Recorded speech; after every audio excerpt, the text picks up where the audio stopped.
Yo, what's going on, everybody? This is Psych here, and today we're going to be streaming to you live the new Survivor Night. I've been playing the new Survivor Night a couple of times now, a little bit, just a little bit, not too much. But I will say, ever since I started playing Night, I will admit one thing. I still think he's a great Survivor. Shoot, I didn't even start talking about what Knight is. So Knight is the new rescuer in Identity 5. Before I start talking about anything, Knight is the new Survivor. In my past streams, if you were listening about those, I have said that I think Knight is going to be better than Mercenary. Yeah, that I think he's going to be that good. And that is mostly because of his ability to rescue someone and essentially guarantee them a rebound, which is crazy good.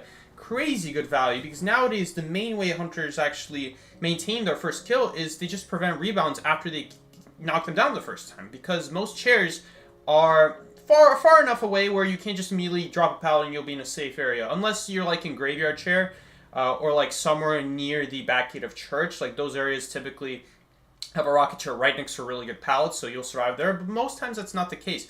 With Knight, however, Knight actually prevents damage, full damage, from being taken on you when he does a rescue on you, and that is why he can guarantee you a rebound. And that's for free. That's for free. He doesn't have to use any abilities to do that. I guess he has to use the ability to do it, but his actual ability that he carries around, he still has plenty of. So, let's talk about Knight.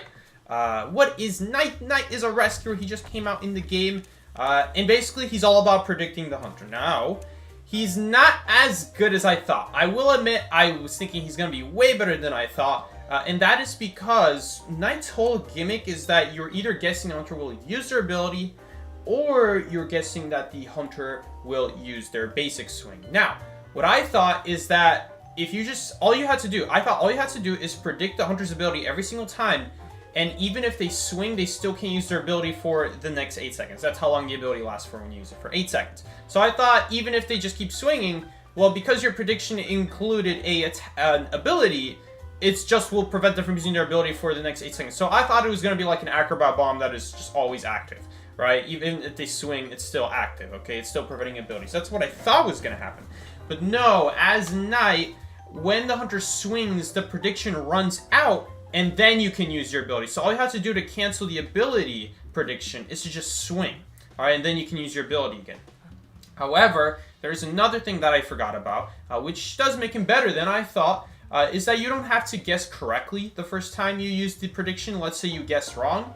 You can still use his ability a second time and try to guess correctly the second time.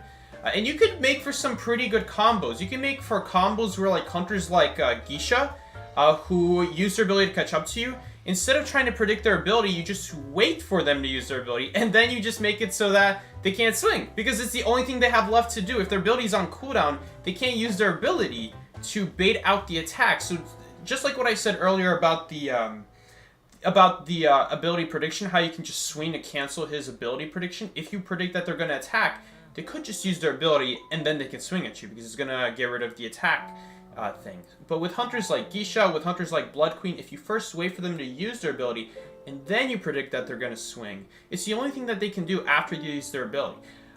Especially in Geisha's case, that's especially true for Geisha's case. There are hunters like Blood Queen where after they create a mirror, she doesn't have to swing. She could just switch with the mirror, and that will also count as using an ability.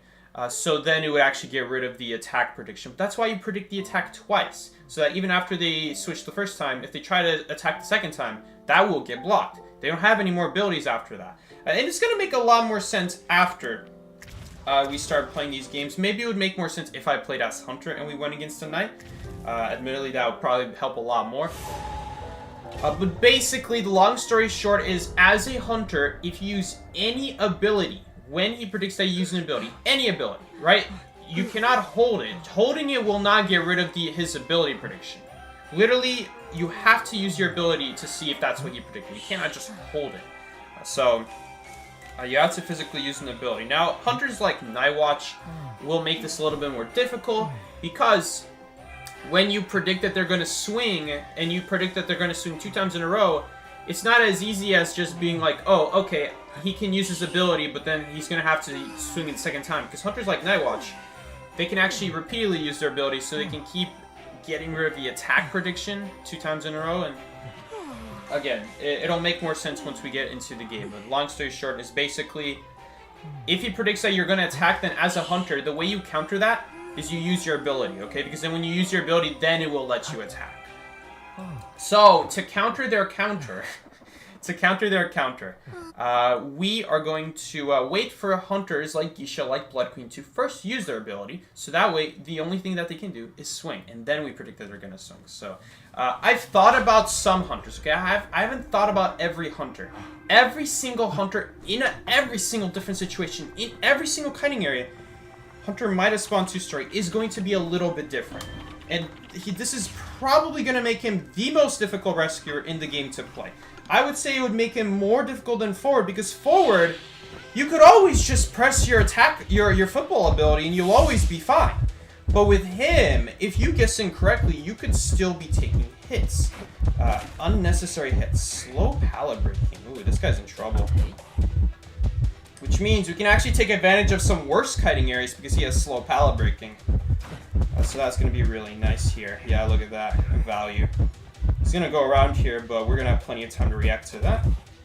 He's also pretty slow vaulter, so that doesn't really matter. Someone asked me in chat, what tier would you place Knight in? I would say he's an S tier character. Now, he was initially not as good as I thought at first. Because of the fact that you can cancel the first prediction.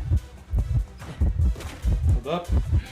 There's the blink. He does have insolence, which is a little bit of a problem. Okay, the only way he can kill me right now is if he uses the bell, so we're going to use both of these abilities. And hopefully we make it. Please tell me we make it. Wow, he actually could have killed me. I don't know why he didn't swing there. I guess he was guessing that I attack. Ooh, I'm getting stuck. Ooh, the owl was unnecessary. We're actually in a lot of trouble now. Nice. Okay, now what? Okay, that does nothing. He can't even break the pallet anymore.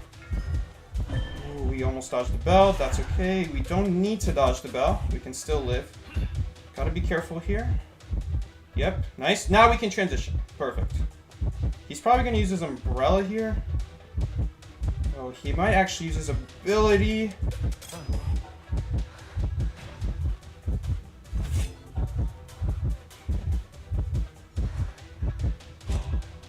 He can't attack me.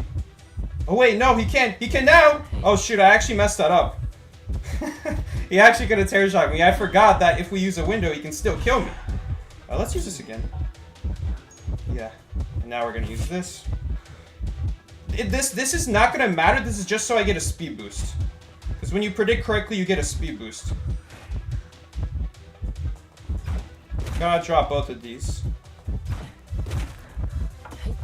We do live here. Let's see if he breaks it. Okay. No, he's not breaking it. And now he's going to break it though. So now we're in a little bit of trouble. He doesn't have a soul siphon yet. We have this pal here. This pal's going to be good if we drop it early. We got to drop it early against Wu-Chang. White Wu-Chang specifically. Okay, now we can actually reuse this window. I love this window, man. Such a good window.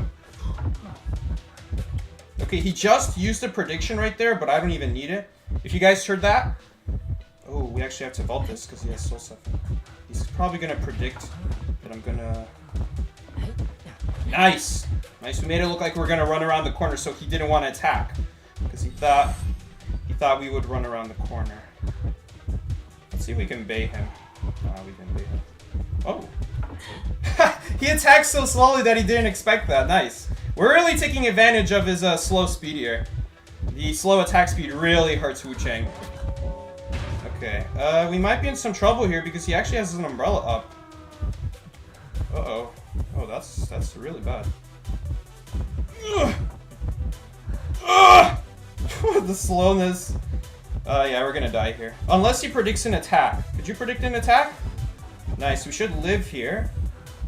Yeah, he can't attack. Okay, so he's gonna attack in a second, though. And we have to predict his prediction. Nice! Yeah. Nice, predicted him again.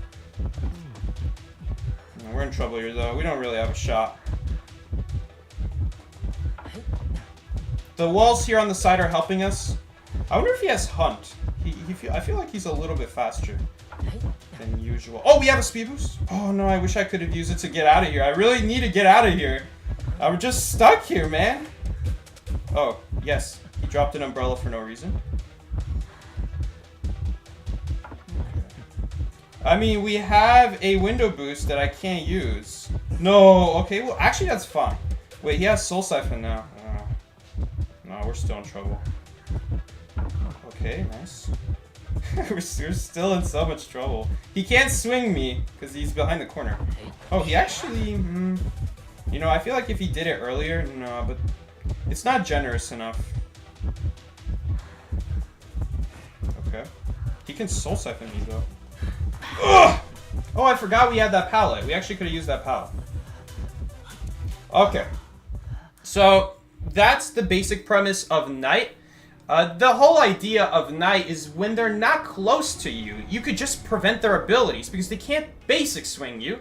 So, what are you going to do? We're always going to prevent the... Oops. How did I friend request someone? So, right there, that was a great example of a couple things. When the Hunter doesn't have any ability to use, you can essentially just prevent them from using an ability by just preventing them from attacking. Sorry, preventing them from using an ability. If they're close to you and the Hunter doesn't have an ability to use, you could always prevent their attacks, and there's nothing they can do. I guess the Wuching could have used his Umbrella, and then he could have used his attack, but here's the thing. That slows him down. He puts himself in an animation, so we would use it to get away. That would essentially be the same thing as him swinging. Because when he swings, he also puts himself on a delay. That's what happens when you predict the attack. So the important thing about Knight is that it's not actually about if you predict them correctly. It's just preventing them from doing stuff so that you can reach the next area. So it has nothing to do with being correct all the time. Really, you do need to know what the Hunter can do. But if the Hunter doesn't do that and you still live, then you achieve your goal. The goal is to not be right. The goal is to live. And so... even if you made a bad prediction and the Hunter thought you made the right prediction, you know, not recommended to do that. But if you manage to live because of that, then that can work too. But there's like a couple of things about Knight. I mentioned, by the way, thank you so much for the donation. Trash Bag Ripper, I appreciate it so much. BR Knight in Shining Armor Psyche. Thank you so much for the €2, man. But basically, Knight is all about like if they're far from you, and their main way of being able to kill you is like, let's say with a bell, like in that Wuching's case. Like if he's not close to me, I could just use the ability to cancel his bell, right? And then he can't use his bell. He can use his attack, but it doesn't matter because he's not close to me. He doesn't do anything. So I guess he could swing to bait out the ability cancel, but then that also slows him down, and then we might not necessarily reach the window that I wanted to. When I canceled his bell, but I would just use the other two windows next to working carousel if you were to do that, so that I always have a backup plan. So like no matter what, I'm reaching an area. So that's the most important thing. But yeah, I will say the Hunter playing Wuching there made things a lot easier for us. Why? Because Wuching only has one ability which he used at the start of the game, which is the Umbrella. Even when the Umbrella came off a cooldown, it's not useful. Right? The whole idea is that you're supposed to use your ability to get rid of the attack prediction, which was what I was doing. But if he does that, then he slows himself down. All right? There's no real point of doing that. There's essentially nothing he can do, in other words. He could use his Umbrella, I guess, in like try to use it in front of me. But then if he does it in front of me, then I could still run up to him. I could still run next to him because he can't attack me, so... then when I see him return the Umbrella, then I start using pallets again. So that's the main idea. Another thing that I want to mention about Knight, we're not using Tide Turner with him. And that is because he has built-in Tide Turner. When you rescue someone the first time you rescue someone with this ability, not with your hands, but with this ability, you're going to see it when we rescue someone. That last game we just ended up kiting. But when I rescue someone, he has an ability better than Tide Turner, I should say. He has better than Tide Turner abilities. No, he's not available in rank. So that thumbnail is actually lying, but I didn't want to make a thumbnail and change the word later to be like, oh yeah, quick match, and I'm going to change it to rank later. I'm just putting rank now so I can reuse the thumbnail later. But anyway. Which hunters are giving Knight a rather hard time? You can bet Ripper is going to have a really hard time against Knight. He can only attack. He cannot use his ability to bait out the attack prediction. So his ability is connected to his attack, which means you always predict an attack. There are some counters you can do. Like, if you predict the hunter is going to attack, then as a Ripper, you could drop a Peeper, and that counts as using an ability, and so then you can attack. So I guess Peepers against Knight as Ripper would be your go-to. So the whole idea is that you're supposed to use your ability when you think he's predicting you to attack. Alright? But then there's like a whole nother aspect where if I feel like I'm facing a really good hunter, so today in low tier, quick match, I'm not expecting to face super smart hunters. But in high tier, I'm expecting them to expect me to expect them to swing. Right? So then they're going to use their ability. So then I predict the ability, then their ability gets blocked, and then the only thing they can do is attack. And so the second thing I'm going to predict is them attacking. Or if they're not going to have time to attack, like if they're not close enough to attack me, what I'm going to do is my second prediction will be that they're going to do nothing. Because if I block their ability, they cannot use their ability to cancel my nothing prediction. So the only thing they could do is swing. Now, unless they predict that that I predicted nothing, which they probably won't, then I will get a free 2-second speed boost, like you guys saw against that Wu-Ching. So I haven't even talked about this yet. But when you're playing Knight, you can either predict the hunter uses their ability or they use their attack. I already talked about that, but you want to know what I didn't talk about? The second time you use the Knight helmet, you can actually predict the third thing. You can predict they're going to do nothing. You can predict that they're not going to attack or they're not going to use their ability. Neither one. You're predicting that they're literally just going to walk. Now, I did that twice last game. What that does is it makes you invincible to dying at half health. It doesn't make you invincible to damage because you're going to take 25% damage instead of like half health. But that's why I was saying, shoot, the hunter actually could have terror shocked me at the window. So that was a mistake that I did on my kite. But basically that's the idea. But let's say like Psyche, that seems like such a pointless ability because what's the point of it if you're not close to the hunter, right? Like let's say you use the prediction ability to block their attack, right? And they try to swing, and then it slows them down. Okay, so they're not going to catch up to you the second time to do anything, right? So then what's the point of predicting? What's the point of predicting that they're going to do nothing if they're not going to be able to hit you, right? And I'll tell you why. It's because we get that 2-second speed bonus. That's why you want to use it. So if you genuinely don't think the hunter's going to be able to do anything, like let's say they're really far away and you predict that they're going to do nothing, because obviously they can't do anything if they're far away unless they have their ability up. I'm actually going to not use my... I will use my ability. So right here, there you go. He rebounds. He survives the first hit. So that is one of the best rescue abilities that you can have in this game. It is better than Coordinator... Is there a puppet here? Yep, there is, but she's already taking care of it. It is seriously so strong. And guys, that costed me nothing. I have all 3 of my abilities. It costed me my ability to do that. I can only do that once per game, I guess. But look at the value he's getting. We're getting way more value than a 20-second tide turner right now. That is absolutely ridiculous. So it is extreme value that you don't have to carry tide turner. You have a rescuer. Yes, I won't lie. It's not as strong as elbow pads, but it is pretty strong. And you can carry Flywheel or Broken Widows. That's insane. That's insane. That's what really makes this guy so scary, is that he's such a versatile rescuer. Which is really problematic for hunters.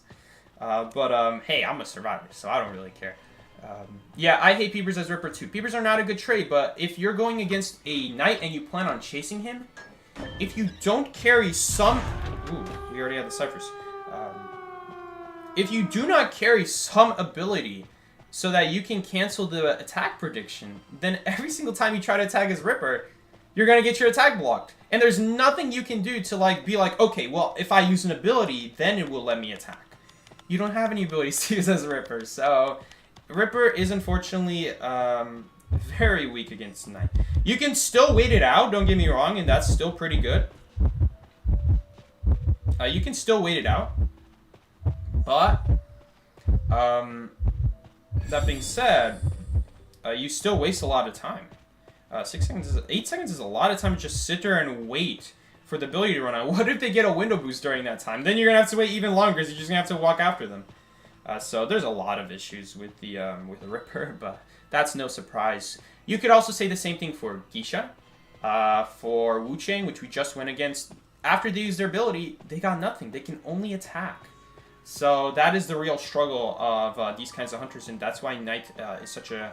I'm predicting a strong survivor. I'm predicting, at least. That's going to be a pretty good coffin. I feel like he should have used that the moment she went down. I know he was trying to get the coffin next to the gate first, but now he's just never going to pick her up, is the problem.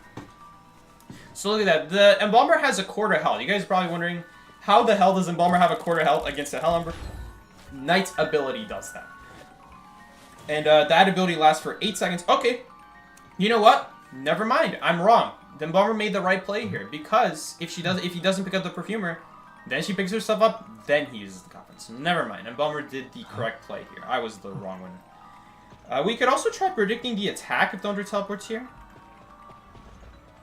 But the problem with that is that he could just trigger his Fire Spirit one time and then a second time to predict both of my attacks. So if I'm going to predict his prediction, he's predicting me to that I'm predicting he's going to double swing. So what I could do is I could predict he's going to use an ability, and then my second prediction will be an attack, because that's the only thing he can do after I block all his abilities.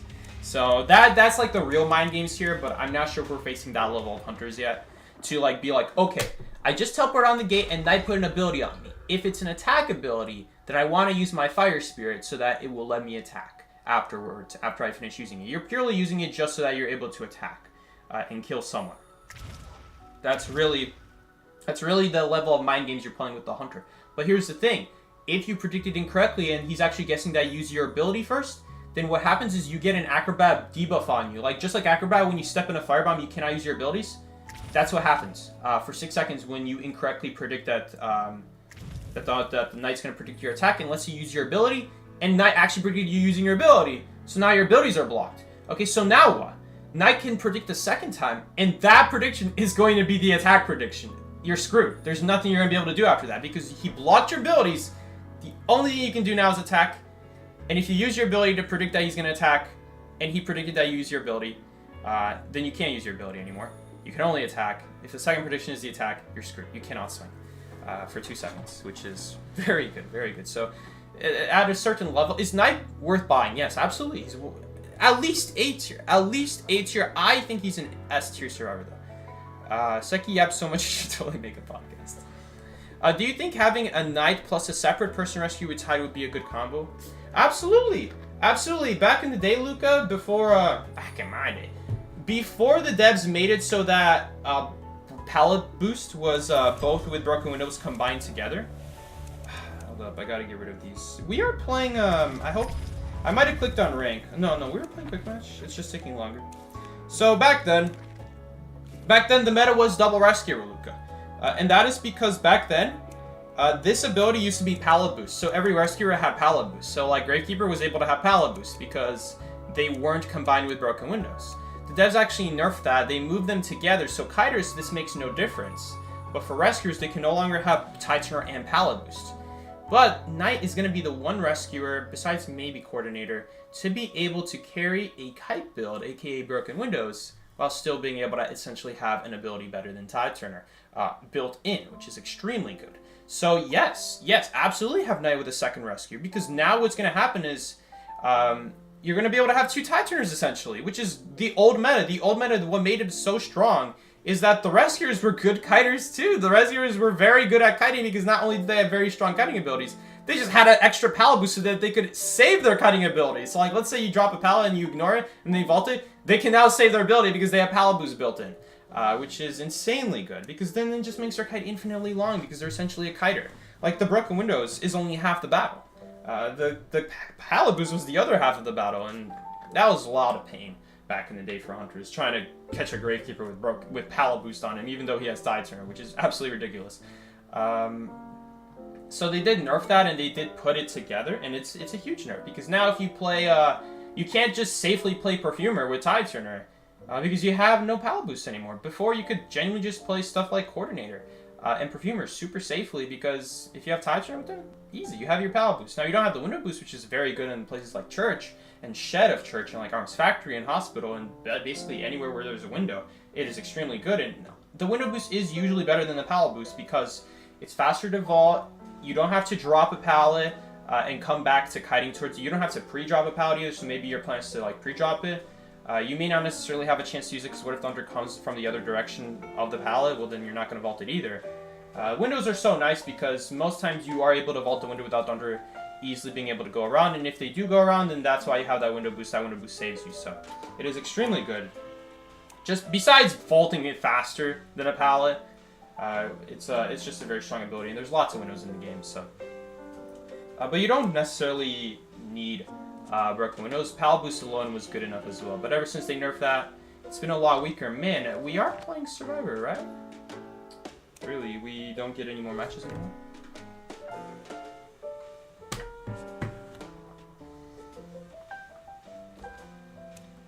Oh yeah, that's the idea with Knight. There's a lot of things about him. He's probably going to be the hardest rescuer in the game because every single hunter is going to be a little bit different. Right? Not every hunter is going to be the exact same ability combination. Maybe with something like Night Watch, my goal is to drop a pallet in his face after he uses the wind, and I could predict his ability, and then he's forced to break it. So in that situation, ability prediction would be good.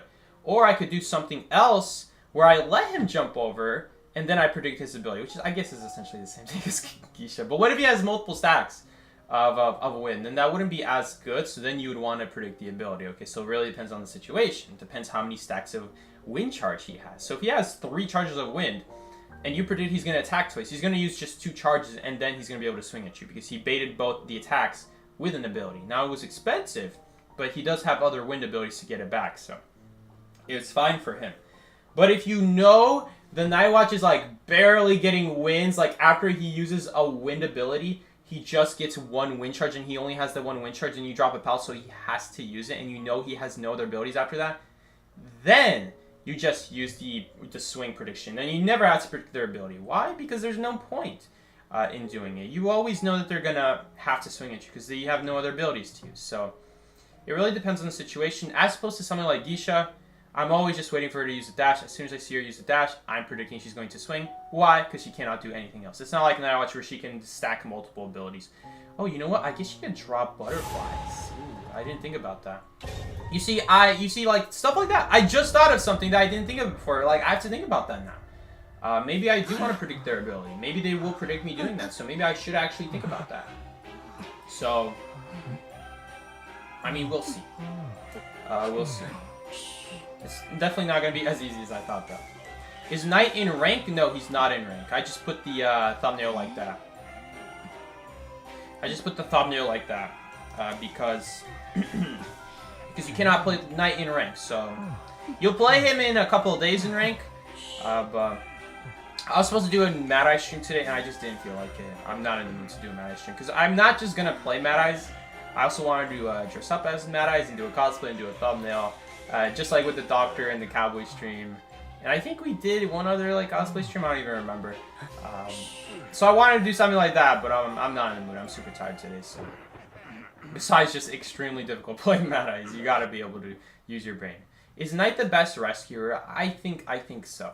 Maybe he's not the best kiter like Mercenary, but I think the fact that you're able to essentially make someone rebound is extremely good. Now, it means that hunters like Bomb, they could just get rid of the charge that you give on a survivor. And then they could just destroy it with a bomb and then swing to knock him down. Flywheel tied forward. But, yeah. Okay, Hunter either spawned at my left or at the crate on the right. Let's see, do I see their shadow? Yep, it's a violinist. Hunter spawned right over there. So the other spawn would be right over there at the crate. But I always look to the left first, because on the left you'll always see their shadow. If you don't see their shadow, then guess what? You know that they spawn next to the crate. So I'm thinking about maybe using an ability here. Do we have to? I don't think we have to. We do have to predict the attack, though. Okay, I actually made a mistake there. I wanted to predict that he's going to do nothing, so I get a speed bonus afterwards. That was a mistake. Did he predict that I'm going to use the window? Ooh, he predicted that I'm going to go forward. He almost did a nice play there. Is this gonna be enough to kill me? No, we still get this window in time. Ooh, and we get a pallet boost, so look at that, huge value. Absolutely huge value, so once again, we're just gonna predict he's going to attack. I'm gonna predict he's gonna do nothing now, so we get a second boost. Because look, he can't do anything. He's not gonna attack. So boom, we get a second boost now, which is really nice. Only problem is now we don't have anything for the violin note. He missed. Okay, he might like blink here. He might blink. Let's see. I can't vault that because of blink. Ugh, that really sucks. I think next ability we're gonna predict. Oh, he's already using it. Never mind. That makes it really easy for me. I thought he was gonna save it for this window. Let's see if he blinks here. He's not gonna blink. He might vault the window a second time though. So I'm watching for a red light. We see the red light. Okay, so he's not gonna do it. Uh-oh. Okay, he was a little bit too late. The note takes time to travel, so that's why I knew it was safe to do that. So we're definitely gonna run up, use this window. He now, again, if he has blink, then he cannot use it. He literally cannot use it. He's just waiting to get close enough. Okay, nice try. Now, he could still blink here. He's not blinking. Honestly, I wouldn't mind. Ooh. Okay, that actually... No, that's fine. That's fine. Together with the Prospector, it works out. And yeah, now we can heal up. So, I don't know. Was that a clean kite? I don't feel like that was a clean kite. I feel like it could have been a little bit safer. I feel like I did that a little bit unsafely. Like definitely I missed out on a prediction there. I could have gotten a speed boost. Where I missed out on it, so that's a shame.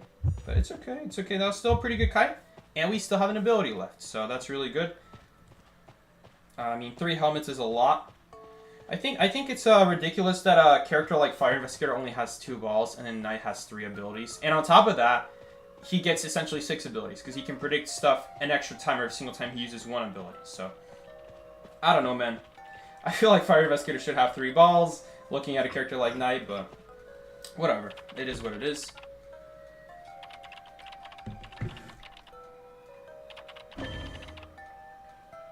How does bro have 20/20 vision like that? Oh, I've played Violinist before. I know what you can do and what you can't do. So, I wonder if he's going to chase me here. Probably not. Ooh, I almost want to predict an attack. I'm greedy, though. Should I predict an attack? Yeah. No, it was too late! Okay, well, I may as well do that. I mean, it's going to use him no matter what, so. I actually could have saved his life there if I did it sooner. So right there, what went wrong there? I predicted that he's gonna attack, and he attacked, and it still came out. So why did that happen, Psyche? That's because I did it too late. He started the attack before I predicted it, so that's why that did not happen. So that's a mistake on my end. Waited too long there, but we are gonna get a good rescue here because again, he cannot farm this forward. He actually missed. He can Terror Shock me though. When you do this ability, he can still Terror Shock you. So. I'm on the fence of using it. You know what? I'm actually thinking about it now. I think it was a mistake to use my ability there. It sounds so stupid. Like, what do you mean it was a mistake to use your ability there? It just guaranteed him rebound, right? It was a mistake because he was anyway gonna rebound.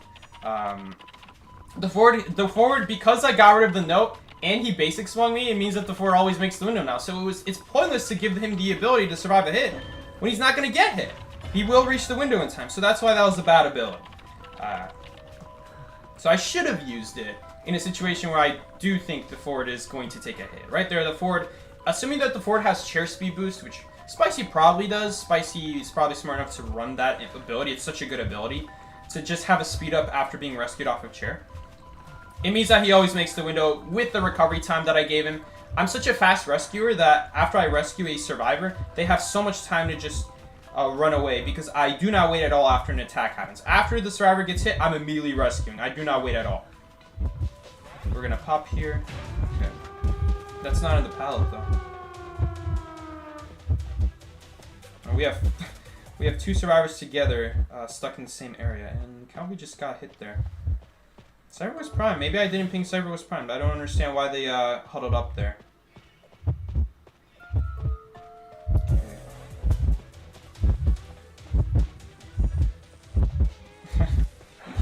gauge, so let's just leave it.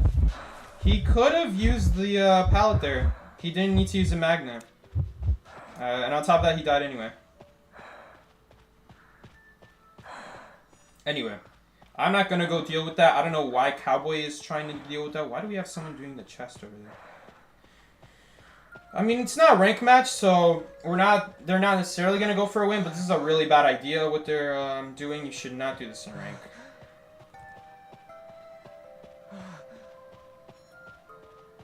I mean, no, Ford is dead on chair. So, I guess he could carry him to my gate. Prosecutor cannot walk, so the Cowboy has to walk for him. So at least he didn't drop him, so that was a good move from the Cowboy. So now he, because the Prosecutor cannot walk on his own, so unironically this is a very good ability here. I think on stream I mentioned this one time, that I did this mistake where I dropped the Survivor after the gate popped. Because the Survivor has no borrowed time, I shouldn't drop them, because I should just carry them to the gate, just like this Cowboy did. So that was actually a good game sense choice from him. That as soon as he grabbed him, was that iAlien? What is iAlien doing playing Hunter in Quick Match? That's not iAlien.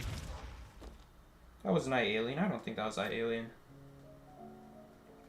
I mean, I don't know iAlien's name though, so.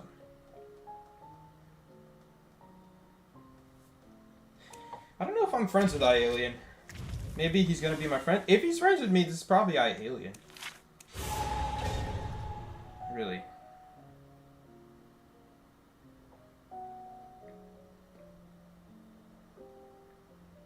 I don't know. I don't think that was iAlien.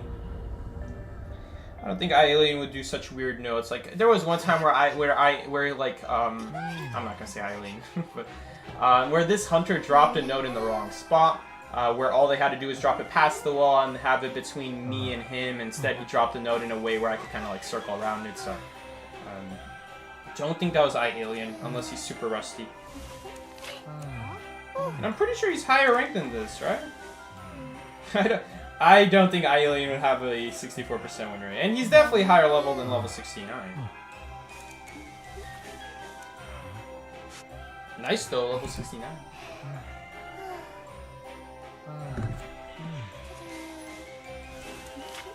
Thank you, Nat, for reminding me. Wait, we matched this guy earlier? Same guy. Wait, has it always been him? No, we faced the stripper in the second game. Okay, not the stripper. All right, so I didn't even notice, but we've been facing this person named Your Lie in April this whole time. At least 2 out of 3 matches have been.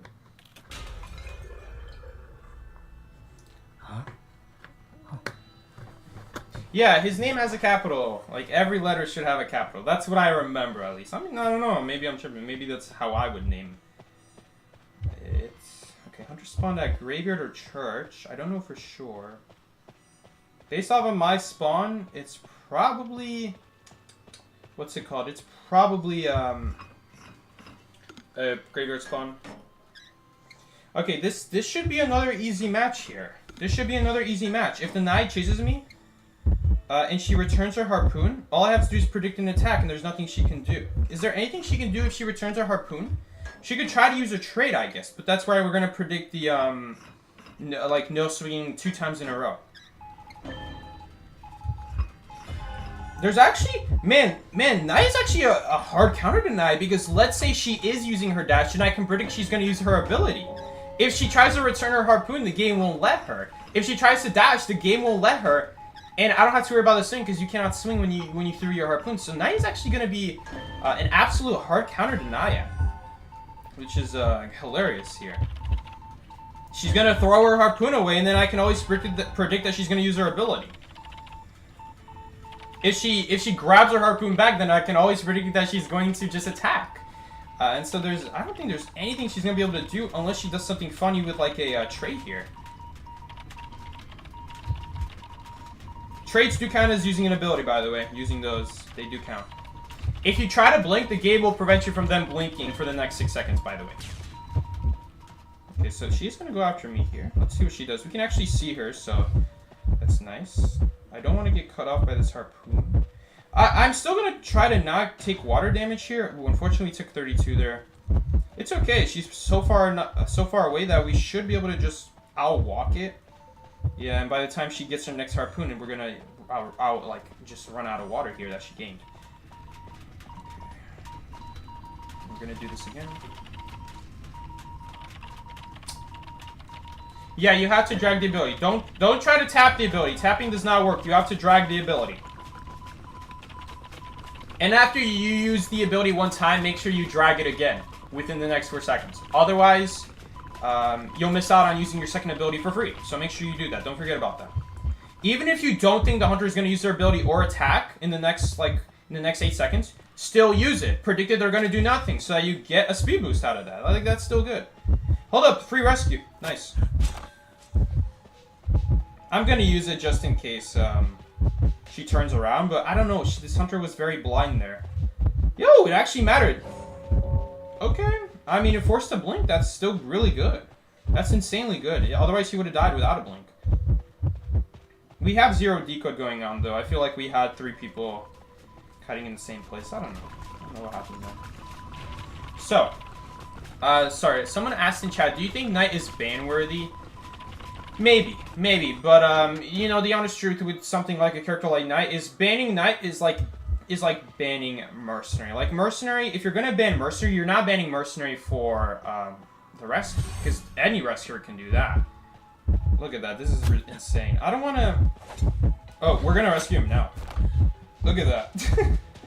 I don't know why she threw her harpoon away. He didn't run towards the pallet, unfortunately, so I feel like he might die. You know what? We can help him out. Oh, I don't know if we're going to be in time. Oh, he died to the water anyway. I was hoping he would, like, run away from the water, and then we can predict that she's going to attack. There's nothing she can do, and then she's going to try to attack, and he's going to escape.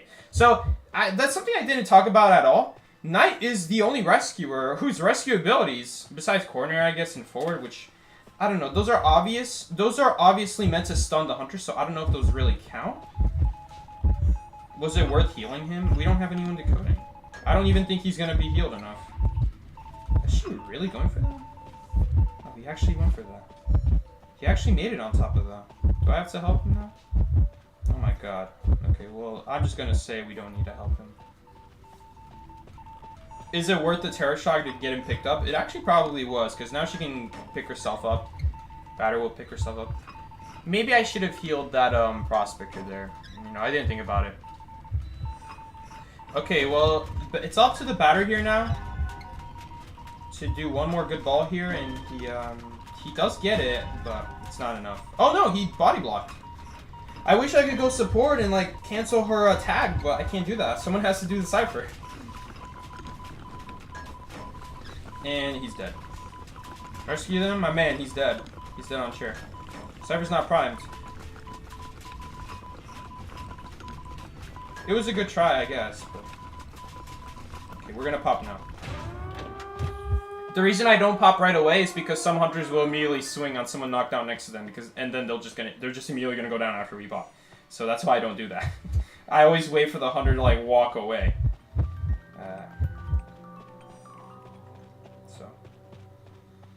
Alright. I feel like I did a mistake there. I feel like we should have actually healed that Prospector like that Dancer did.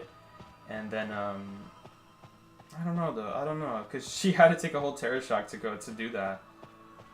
I don't really think it was worth it. It's worth it for... I guess it's worth it for us because I know I will do a Cypher. If I were to want to get Terror Shocked, and then it's her job to decode after that, I don't know if she would have done that. So... And like she has to do the right Cypher too. It has to be the one at graveyard. Another Cypher and it's gonna be too late.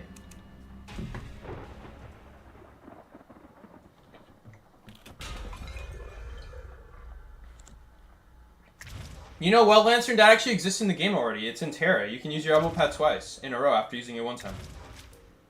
I would say it's a lot more powerful than Knight's ability, but hey. I don't really know what happened in that game. I feel like that shouldn't have been that bad, especially with the Knight like being so blind, not camping in front of the chair. I definitely feel like we that should not have been so close, but whatever.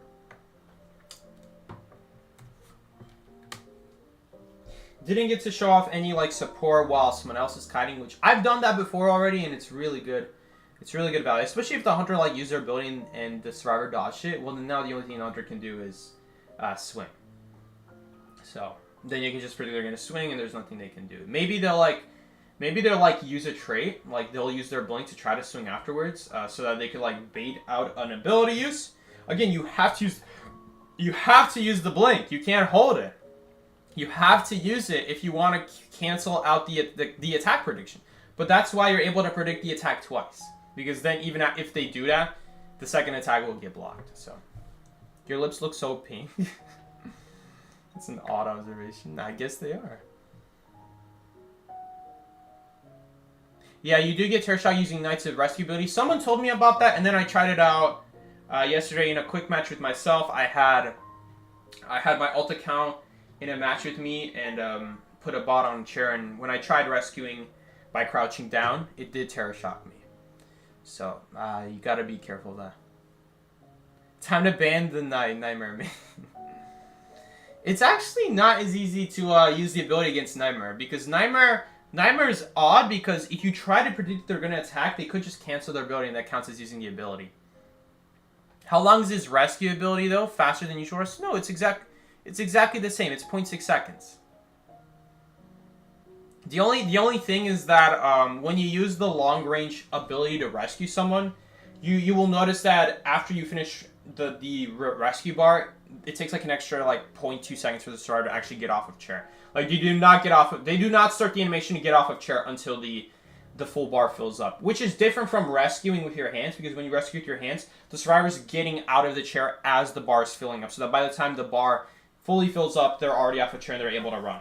So when I was rescuing the prospector against that knight, you guys will have noticed that when I was rescuing from far, even after the bar filled up, then he started getting off of chair. So then there was like an extra like 0.3 seconds where he actually couldn't start kiting. So yeah, that could make a difference.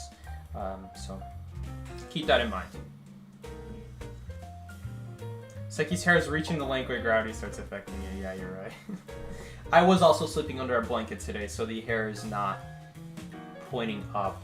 I would have to take a bath to start that over, or use product, which I don't use product most times. I use product on the Call of Abyss streams, so if there's something like that, I will use it. I don't use product in everyday life though, especially because like I don't know. I would say my hair needs it right now. If I take a bath and like you properly dry the hair and you keep it in the right shape, you really don't need product with my hair. The hair is so thick that it just stands on its own. But yeah, if I mess it up, if I keep touching it with like something else, then yeah, it will not stay still anymore. It will just be like a bird's nest after that. So he has the Percy haircut now, yeah. Where like the hair is like tumbling forward because it's too long. Do you think it looks better not slicked back? It's not slicked back. It's not slicked back. It would be pointing up. That's not slicked back. Slicked back would be like this. That would be slicked back. That would be slicked back. Huge difference. Alright. Arms Factory. Pretty good map.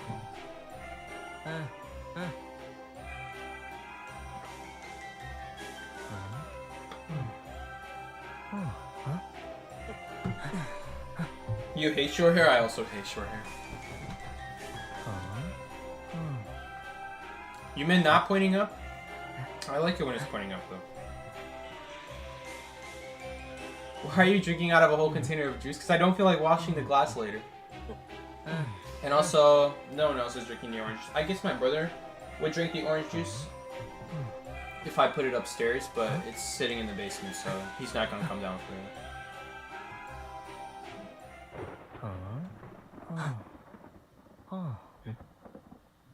You never get a buzz cut? Yeah, don't get a buzz cut. Unless you have to. Okay. Do we have double knights still? I don't know if that one guy switched. I like this. This needs to stop and ping to the side. So if you get a buzz cut, I'll unsubscribe. Don't worry, I'm not gonna get a buzz cut. That's horrendous. I'm not gonna do that. Yeah, it will not step anymore. It will not step on its own. Okay, Hunter either spawned at what's it called? Deep sandbags or at forest. Did they spawn forest? I don't see a shadow, so they spawned over there. Let's see who the hunter is. I see them. It's a violinist again. I guess it's violinist character day right now, so.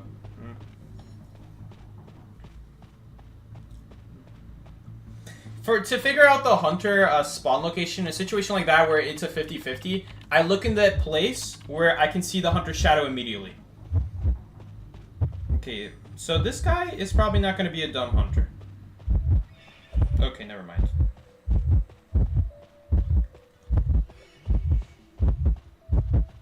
I was saying he's probably not a bad hunter, but that was a pretty bad no. Oh, he's going around, so I don't want to waste my window boost so early. Oh, he swung. Is he going around?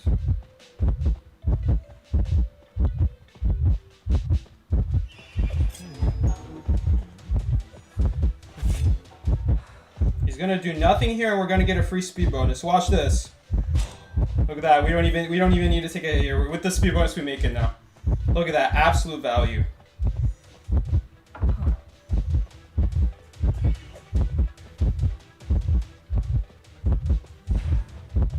Are you gonna vault that? No. Are you gonna vault it now? Are you gonna use a no? We don't even need to use an ability. We actually make this. We're gonna repeat use this window. This window is so good. Such an underrated window. Always followed up after using one of the pallets. And look at that. He's just stuck on the other side. Okay, this is pretty bad though.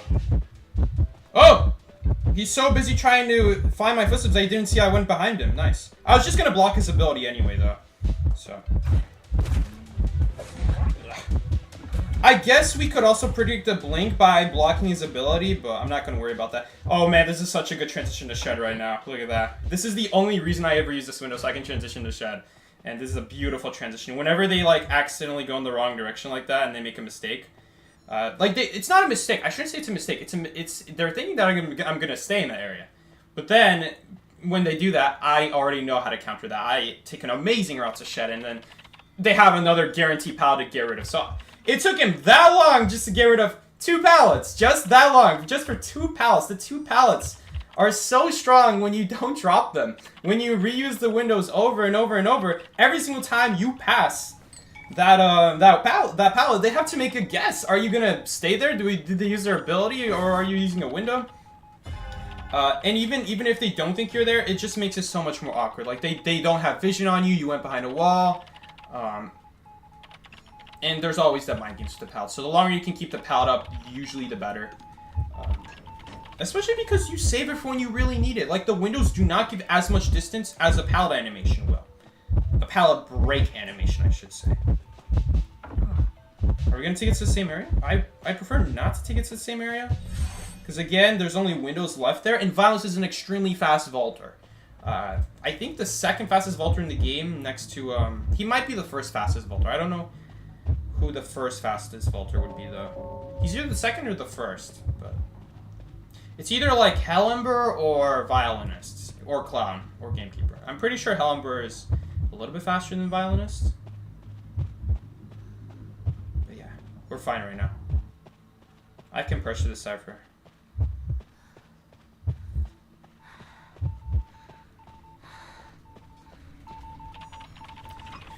%. Knight or the Hunter? What was I talking about? During the current ability prediction, he cannot use his ability. So if you... Let's say you predict that the Hunter uses their ability, right? And you are correct, and they do end up using their ability. This guy doesn't realize that I can see him after I miss calibration. Let's say we can just go over here. Because when he has to go around a wall like that, then I just take advantage and I just go to the next fighting area. He has to pressure this. I mean, this is a nightmare for Violence to deal with. This man has no presence. He's got 1,000 presence because our teammates gave hits. I guess I also gave a hit, though. It took a lot longer, though.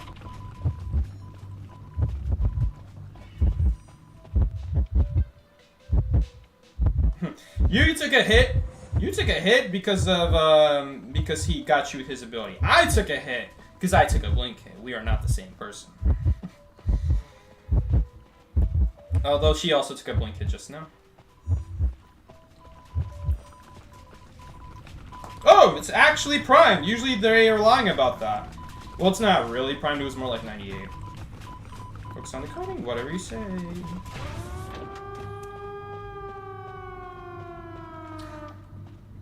Okay, so yeah, let me read this. You get to predict that the hunter either does nothing, swings, or uses their ability. Almost true. On the first ability use, you do not get to predict nothing. You have to predict either ability or attack.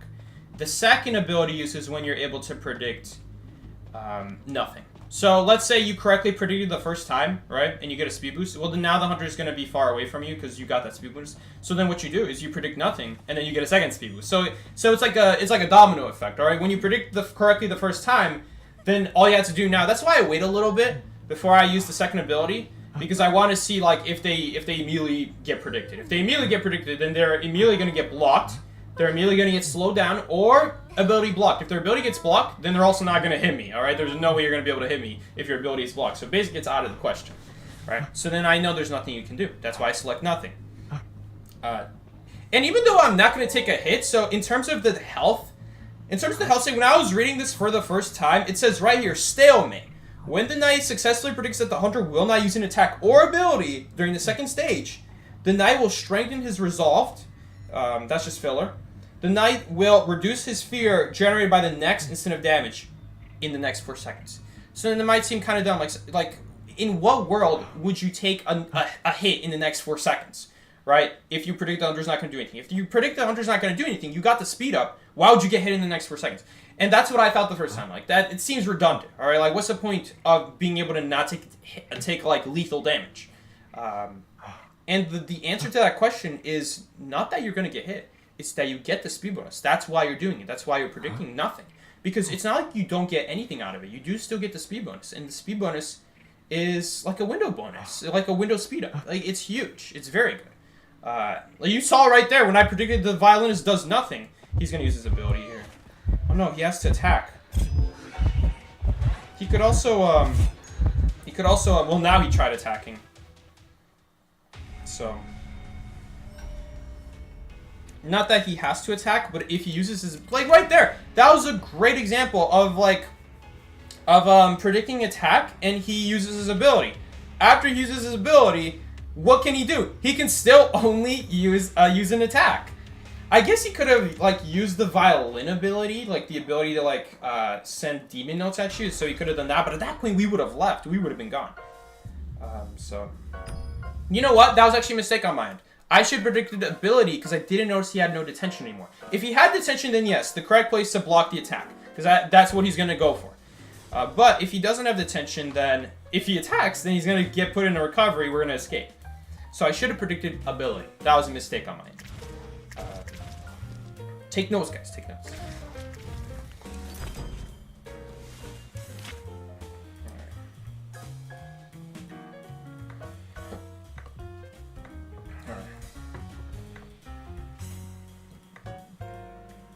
How is Psyche quick matching with mammoths? I'm usually quick matching with mammoths. I mean, this guy isn't as low of a hunter rank. I'm usually expecting to face lower hunter ranks.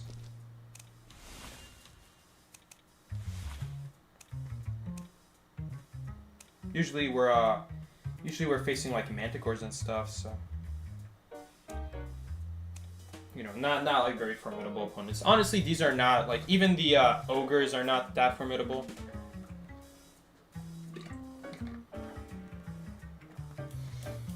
But here's the thing: as long as they know when to use their ability, even if they're not good at aiming it, it'll at least scare me. So then I'll be forced to use my ability, and then I get to show you guys a good use of using your ability, so that you guarantee don't take damage. So like this game, for example, this violinist was only a Manticore 5. And his first note was pretty bad, alright? I was pretty easily able to walk around it. But his second note of, when I was approaching the paladin, then he used a violin note, that was really good. That was really good. And so I was able to counter his really good timing by my really good timing and my ability. I just react to his reaction. So then, well, not his reaction. I react to his choice. So then he drops a no. That's what's so bad. Man, this might be another hard counter. Knight might also hard counter Violinist, because the thing about Knight versus Violinist is that most hunters, like, once they use their ability, it's already out, right? But with Violinist, he has to click his ability twice. So if I see him use his ability one time, then I block his ability, and then he can't use it the second time.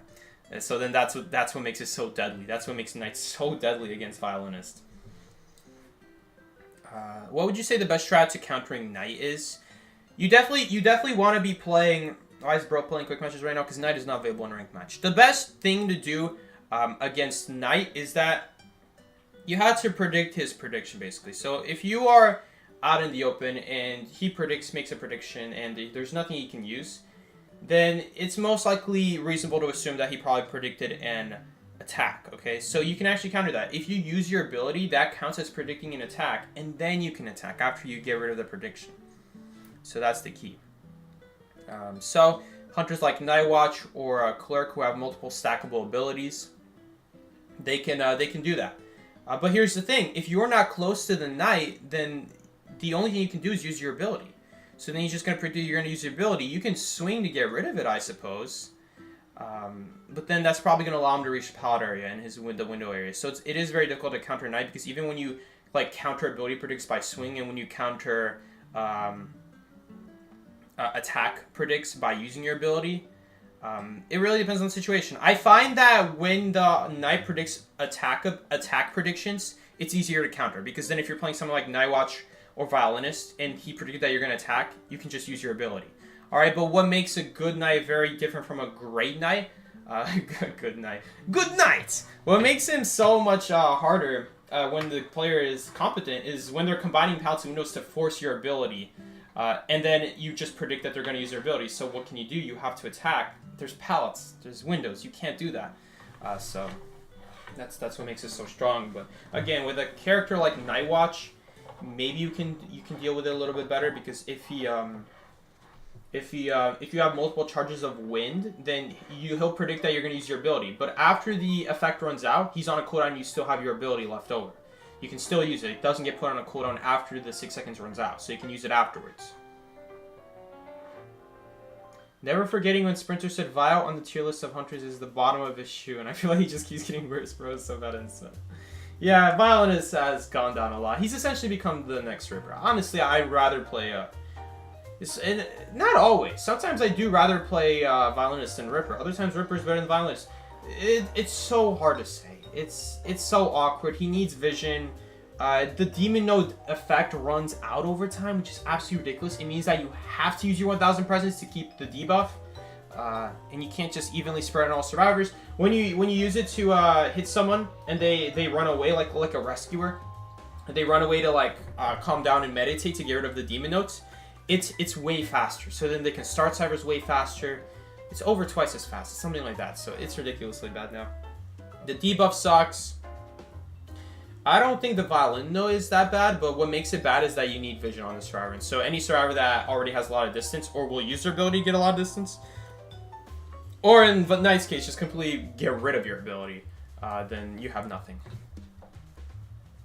At least like Ripper, if he has presence, he'll catch up to you eventually. He'll catch up much quicker than something like Violinist. If this gets ignored, I'm disappearing into thin air. Goodbye, skunk. Hey, y'all. Question for the chatters. Why do you guys watch Psyche? I randomly thought about this question. I'm curious to know y'all's answer. I haven't played the game in a few months. Who would you say are the best and worst hunters in the current meta? Who are the best hunters? There are 4 best hunters that if you want to play a hunter, you'd want to be playing these 4 best hunters. There's Dream Witch. There's Opera Singer. There's Shadow. And then there's Goatman. So basically, 3 out of the 4 hunters are on the literally the most recent hunters that just came out in the game. And then there's also Dream Witch, because she spans so many traits that you almost are always guaranteed a tie with her. And very often a win if you play well with your endgame traits. And good endgame pressure with the ciphers and stuff like that. But some honorable mentions for like, what are some other great hunters? Other great hunters include, I was about to say Valanus. I meant Nightwatch. Clerk is really good. Waxers is good on stream maps. They do have weaknesses, like Clerk will die really badly to stuff like Mercenary and Patient. Waxers will die really badly on a map like Arms Factory or Hospital because the wax just gets blocked by a bunch of walls. But if the opposite is true, then they're extremely good. They're sometimes even better than something like Opera Singer in the right situation. So those are some honorable mentions there. Who are the worst hunters in the game? The worst hunters in the game are going to have to go to Hell Ember, Nightmare, and Percy. Every once in a while, Percy's not bad. But honestly, I'd rather be playing something like Photographer over Percy. Because even, at least Photographer can rely on luck. With something like Percy, his abilities have a lot of blind spots. It takes too long to kill people. And I'm not talking about knocking them down, I'm talking about bleeding them out. It takes too long to do that. With good games and survivors, they just don't pick people up when you're near the knockdown survivors, so they just get infinite decode. Which is way too good. So Percy has a lot of weaknesses. His ability only goes in one direction as well. Unlike Mercenary's Elbow Pad, which is extremely versatile, goes in any direction, can bend around corners. That's why it's so good in basement. Imagine if Mercenary's Elbow Pad was exactly like Percy. We all know what it's like to try to dash down any stairs as Percy. It's really painful. Like, you go up the stairs at first, but then you're probably going to dash past your target. Or you're going to be going into a wall away from, like, the side where you want to go. So it gets really awkward, and with Percy, he's just an awkward fest, so definitely the best hunters in the game are going to be Dream Witch. The 4 best hunters are going to be Dream Witch, Opera Singer, Shadow, and Go-Man. The 4 worst hunters, I would say, are going to be Hell Ember, Photographer, Percy, and Nightmare. Nightmare is literally bottom of the barrel. Percy will probably... Honestly, Hell Ember might be next, because ever since I learned you can dodge the Fire Spirit, it's really bad. He's got nothing going for him once you learn how to dodge it, and you can circle it like a tentacle. It's really bad once you learn how to do that. So I would probably say Hell Ember sometimes is literally the worst hunter. It might even be better to be playing Nightmare sometimes, because at least if you go around a pal that's easily walkable around, then it's not like the survivor can mind game you and try to vault, because then you'll terror shock them when you jump after them. So even Nightmare sometimes is like, sometimes, on the right, exactly the right palette, if the survivor somehow messes up using the powder, uses the wrong palette, then you prevent them from doing something like that by vaulting to the other side, because if they do that and you jump, then they're dead. They just get terror shocked, so sometimes Hell Ember might genuinely be worse. But yeah, Hell Ember, Nightmare, Percy, and Photographer. I'm not gonna like rate them and try to argue which one is worse than the other. They're all left here, alright? I'm not gonna be the guy to be like, oh yeah, Hell Ember's slightly worse than this character because of this, because of that. We're that, like, to be that nitpicky where you're ordering the hunter in the same tier. Like, let's say there's a bunch of hunters all in the same tier, right? You have a list of S tier hunters. You ask me, Psyche, who's better, Dream Witch or Opera Singer? Well, sometimes Dream Witch is better than Opera Singer. It's not always going to be a case of Opera Singer being better than Dream Witch. Or vice versa, so... You know, I like to leave it at S tier, and just that.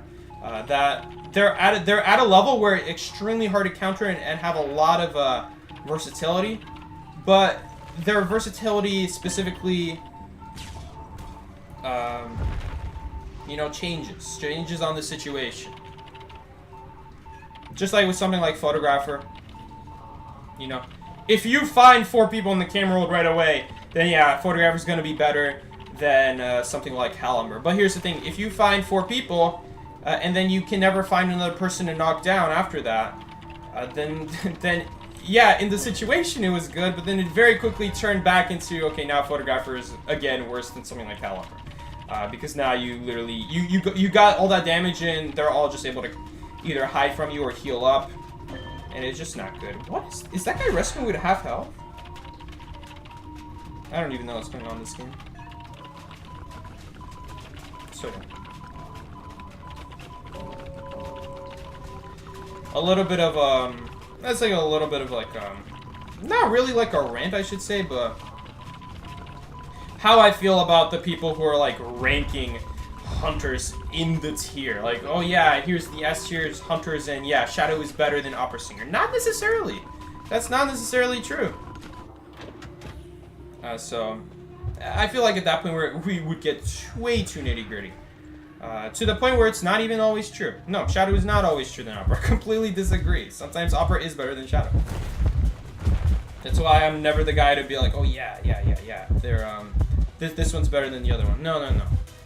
Unless they're on completely different tiers, then if they're in the same tier, then it's hard to say which one's better. That's why I say they're the same tier. That's why I don't like differentiate the tiers. This guy can take a basic hit. I hope he doesn't just let it go to waste. See, I think that was good. Nope, it wasn't good. He died right after. Oh well. Maybe I shouldn't have used the ability because there's a pallet right there. Maybe. Thinking about it, yeah, maybe that was a mistake. Well, he's just gonna go to the portal now. Okay, never mind. I'm just gonna use the portal to decode the cipher now. Does the half damage only apply to basic attacks, or does it also have any ability-based damage? That's a good question. I haven't tried that yet. So, like, it doesn't really make a lot of sense because it says half damage, and, you know, half should mean half. But if you were to take a detention hit with half damage reduction, you actually take 75% of the damage, not half of the damage. So the math does not add up. When they say half, they're talking about, like, the normal base kit. They're not talking about, like, terror shock damage. They're not talking about detention damage. That is still full. Meaning that if you were to take a detention hit or a terror shock hit when you are full health, and you make it so that half health is prevented, it does not prevent half health actually. It actually only prevents half health of the basic hit, and then the detention hit still applies full damage on you. So you would actually take 75% damage, not like the 50%. It wouldn't be like 50% of the detention hit and then 50% of the basic hit. It would be like 50% of the basic hit and then 100% of the detention would apply. So, I mean, can we get a free rescue here? I want a free rescue. He's probably coming to break the portal though.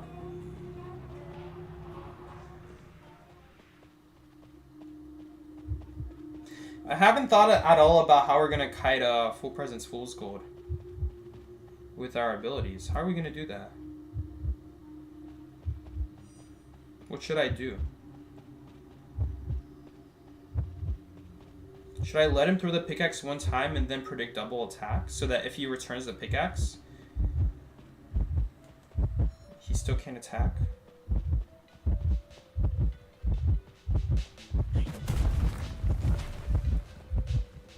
Like right now?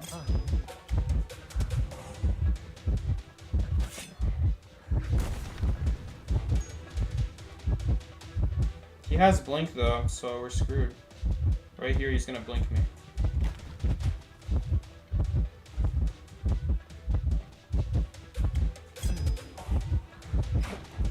Nice.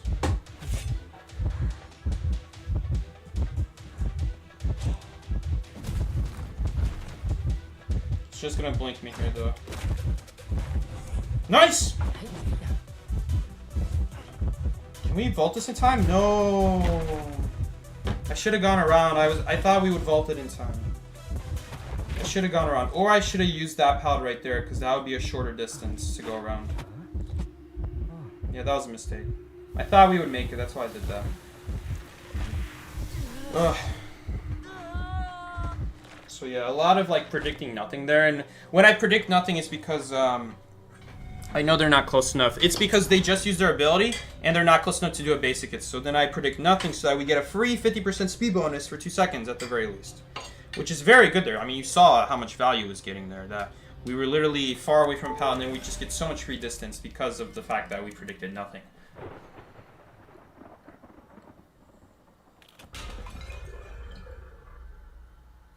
Watching this so I can learn how Knight works instead of reading his profile. Fair enough, fair enough. So yeah, it's all about predicting the hunter. If you predict correctly, no matter what you predicted, you always get a 2-second speed bonus.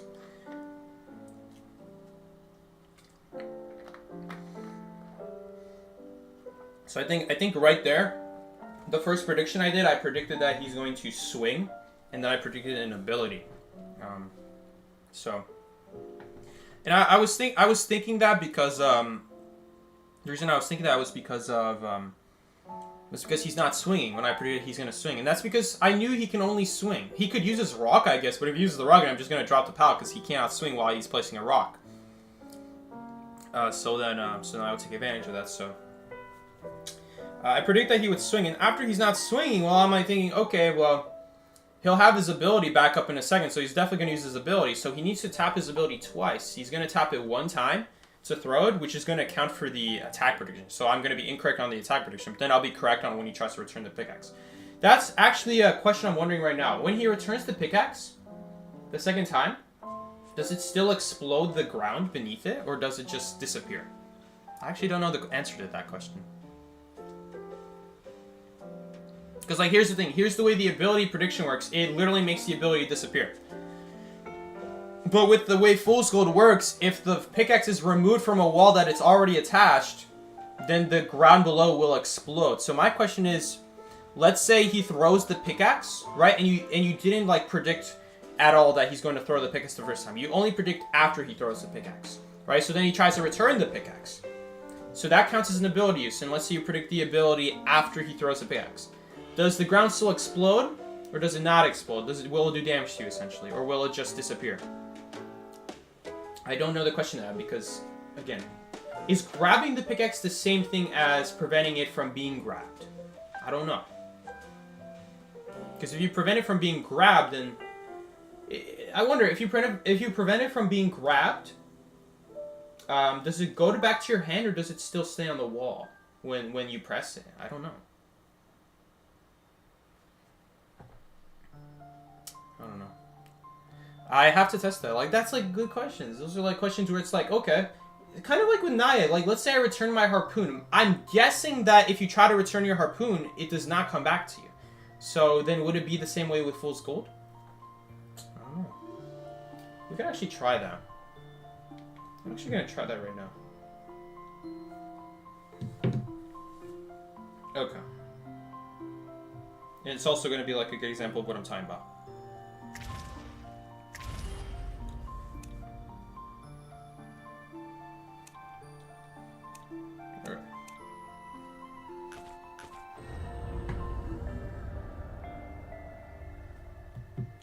Make sure your eyes are being fed the brightest blue light from your phone as possible. Okay, so first I'm going to try with Naya. Let's see what happens when we go against Naya and I predict that she returns the harpoon. Does it put the harpoon back in her hand? Or does it keep her just floating like a fish? Of course, if the harpoon timer runs out, then she will just go back to being a fish without the game deciding for her. Well, sorry, the game decides for you, so it will just make you go back to having our harpoon.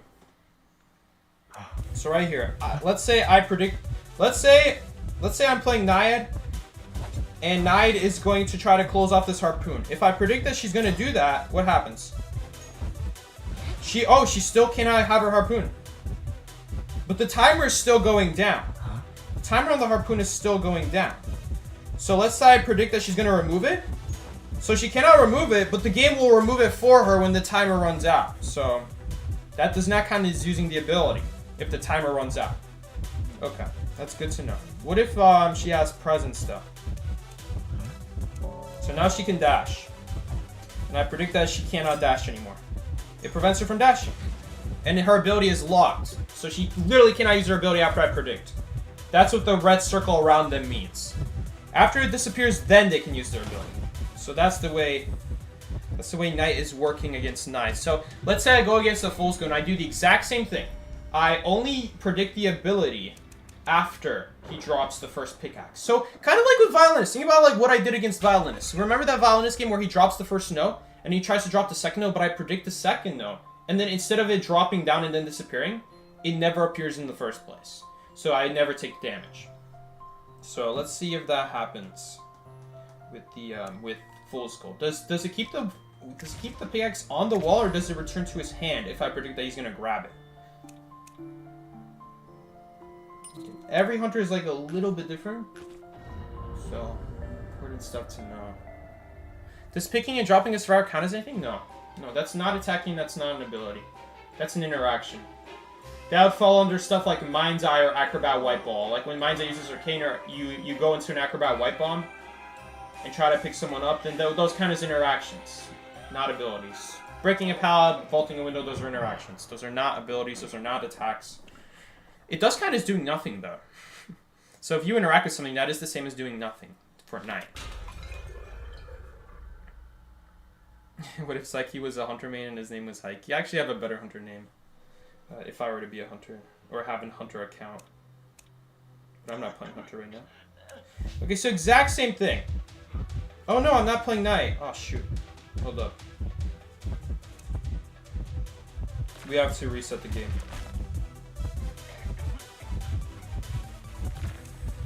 I also could have done this the first time instead of surrendering, but I just forgot.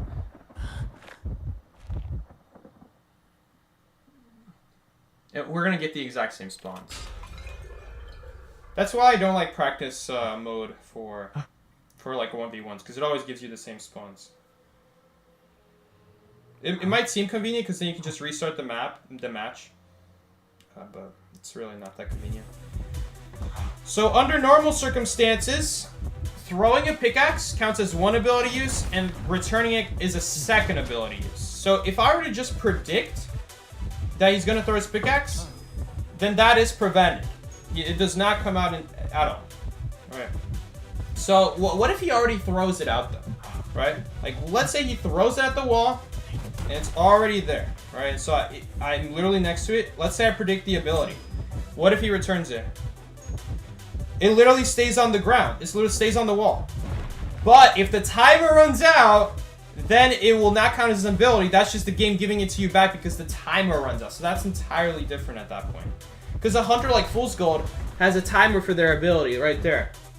I don't know if you can see it. Hopefully you can see it. So if I were to use my ability, he's not clicking it.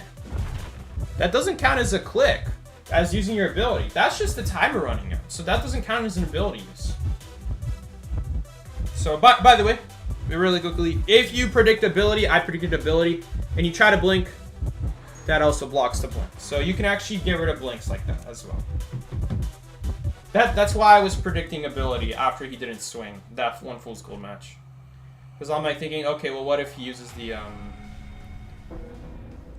what if he like uses a pickaxe to speed himself up to me, and then he tries to blink? Well, no, that would count as two ability uses. So then, oh, but the second ability use would cancel the blink as well, even though he didn't click on the blink, because it blocks all abilities. Yes, you can get rid of blink, but it's only for 6 seconds. After the 6 seconds, you can use it. Keep in mind, when you block abilities, they do not go on cooldown. Okay, they don't go on cooldown. You can still use them afterwards. So like in the case of something like Naiad or Fool's Gold, or what's it called, or like Clown. Let's say you try to use your dash, and it's blocked, right? So it will not let you use it. After the 6 seconds ends, you can still use your dash after that. It never went on a cooldown. You're just waiting for the 6 seconds to end. But here's an interesting question. Well, it's not even a question. I already know the answer to it. For something like Naiad or Fool's Gold, because of the fact you cannot return your ability, it just stays on the wall or on whatever you threw your harpoon at. After your ability allows you to return it back, well, then a cooldown happens. So it's like a very interesting mechanic. Because the ability exists on the field, you literally cannot return it back to you, which means after the timer runs out, it will have a cooldown. Okay, I don't know why we're playing with Stinky. Would Evil Psyche just be a Dead by Daylight player? Probably. What if Psyche only played Phasmophobia and his name was Psychephobic? That sounds like a real thing people have on TikTok.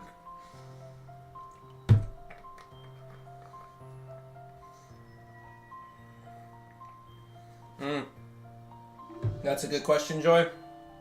Let's say someone is swinging.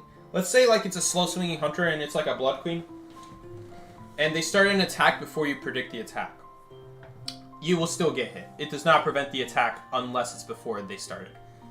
So that we actually saw someone die like that this stream already. I tried to predict the hunter attacking, but I was too late. They started the attack before I predicted it. So then the forward died, even though they attacked. It's because I predicted it too late. So you have to predict it before the attack starts happening. Otherwise, you will get downed. Or you don't get downed, but you get hit. Like, unless you're half health, then you do get downed. I shouldn't even say hit, because what if they swing when they're far from you? For whatever reason, let's say just for whatever reason in the world, they swing before you predicted, then the swing goes through in whatever situation. Let it be hit air, let it hit a wall, let it hit a survivor, let it hit the chair. It'll go through. It's only the swing after that that'll count for the prediction. It's not like Perfumer where Perfumer waits until she sees an attack happening and then she clicks the perfume button. You have to do it before the hunter swings, otherwise you will die. If they're in range of the basic hit, of course. I'm psychophobic because Psyche scares me like he's a ghost. I guess you can say I have phasmophobia. If you were a chemical element, what would you be? I like francium. It's very explosive. It lasts for like a few seconds before exploding. I don't even know how it's a natural element. How can it even be natural? How can it ever appear in nature if it explodes so fast? What if Psyche was a hunter main and his name was Psyche? Psyche is for survivor? Okay. Because of the S. Interesting. What if Psyche only played 2v and his name was Duo-Key? No, now it sounds like I do Duolingo. What if Psyche only played 2v and his name was Twikey? Twike 8Y? What if Psyche only played an E5 and his name was Psyche? I do name myself Psyche in other games. I did it after I named myself Psyche in this game, though. Because I just like Psyche. This was the first game I ever named myself Psyche in.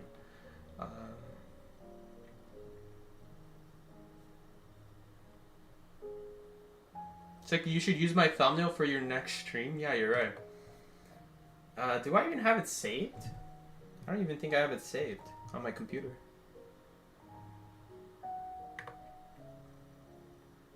Oh yeah, the night thumbnail. I forgot about that.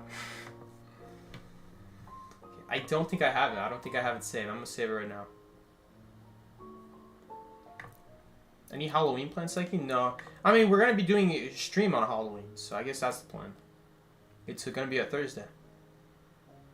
But tomorrow, we're going to be doing Phasmophobia with Luca and hopefully Miki. I don't know if Luca will come. I think Miki agreed already.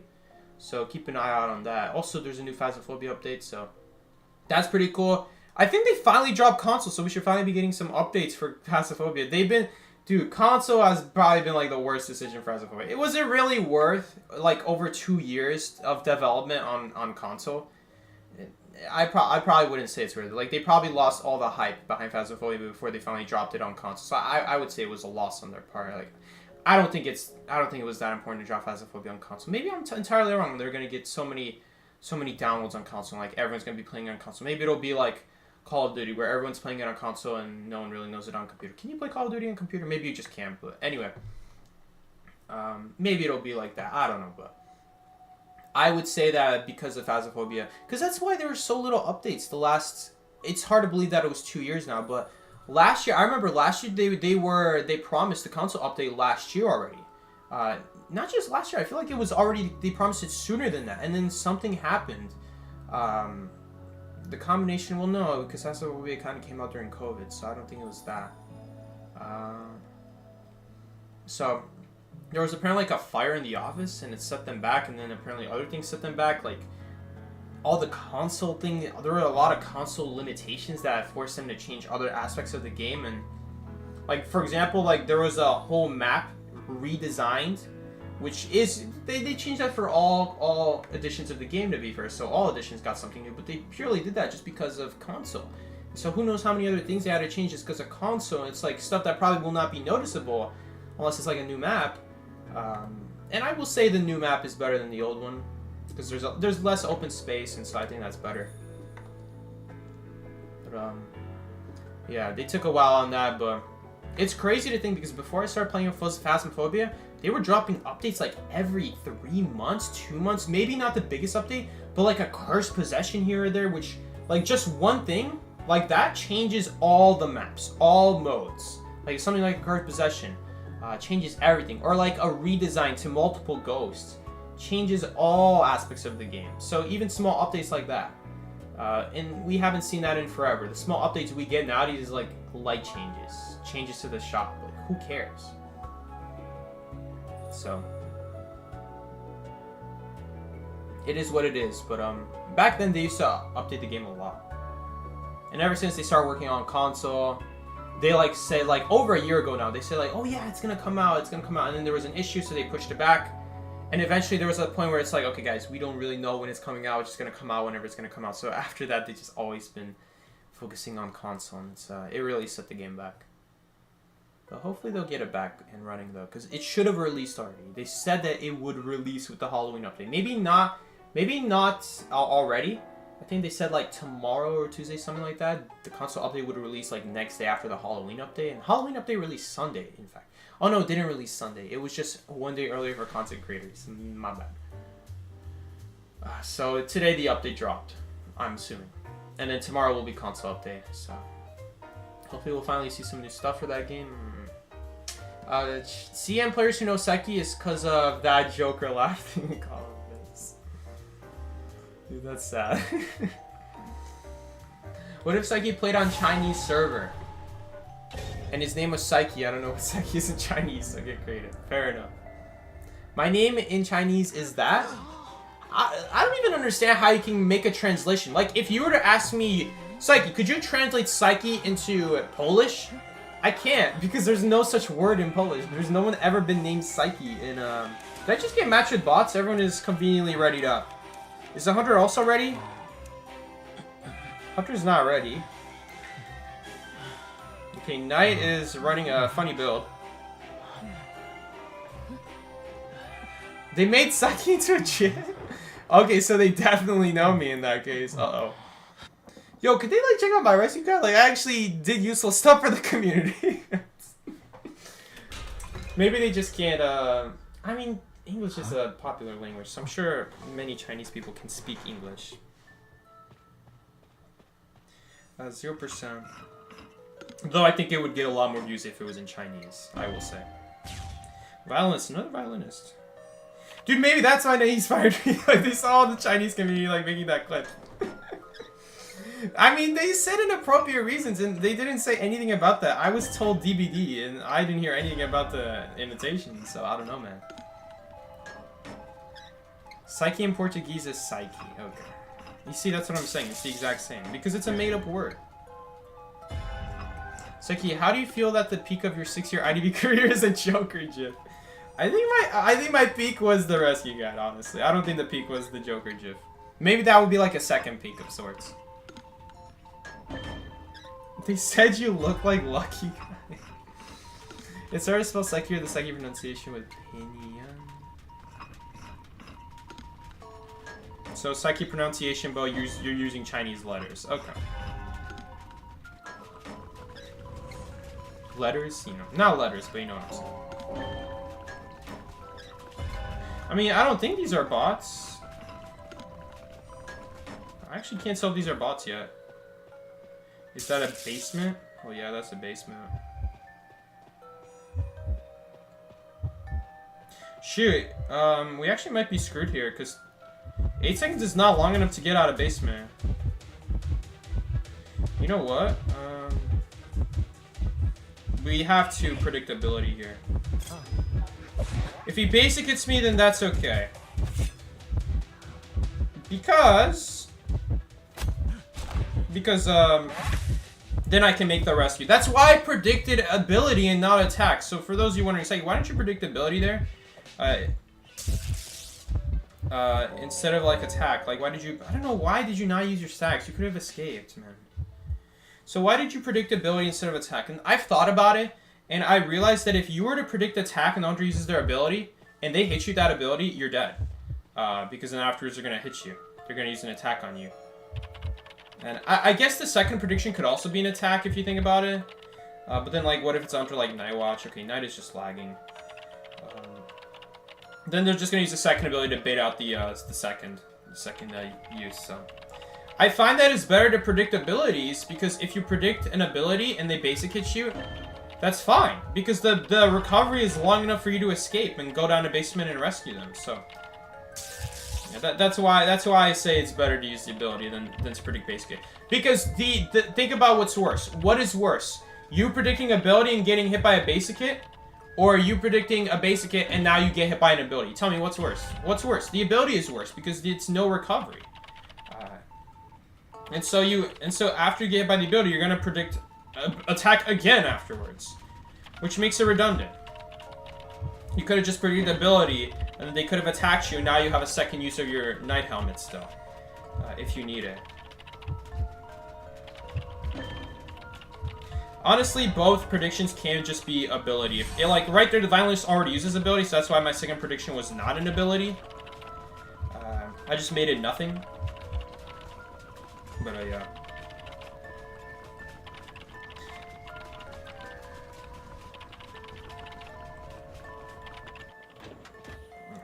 Come over here, Violinist. I popped the cipher.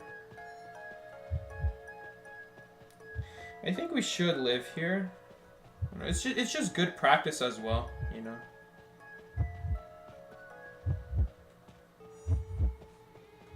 Oh, I hate that ability. He can just use it from far.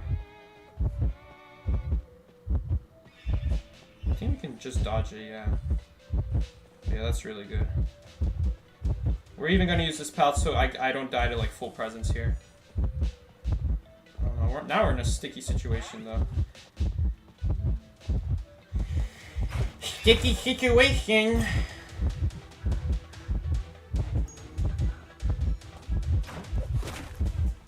By the way, I should have predicted nothing there so I could get at least a second speed boost. That was a mistake. Oh my god, do you have Blink?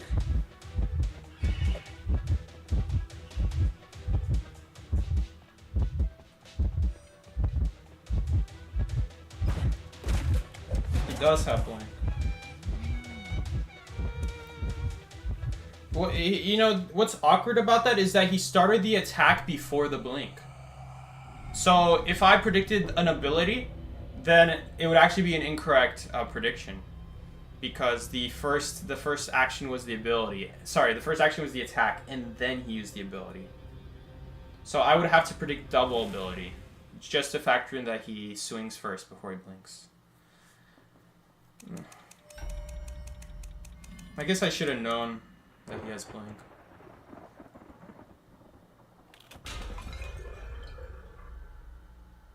Seki, I have absolutely no thumbnails done for Fazla, so I hope you have one. I don't know what I'm gonna do. I haven't even thought about it. I'm gonna go use the bathroom real quick.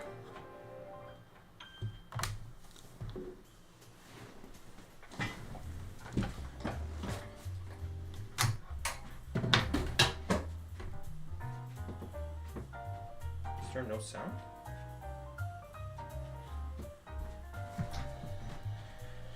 Is there no sound on the computer?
Man, no one's playing Survivor quick match.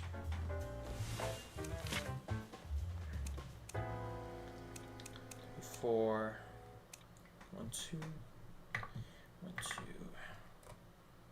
12 losses. Psyche haunting Miki is a good one. I would probably have to kill Miki for that to make sense. I think I have killed him before on stream though. That was fun. I like led the ghost to his hiding spot and then he died. His hiding spot wasn't even a good one though. There was no way to block the hiding spot though. Ghost could just see him if it passes by. Okay, that was still. Rest in peace, Miki though. What is the best hunter to counter Knight? I would probably say Shadow because his ability counter does nothing against the ghost.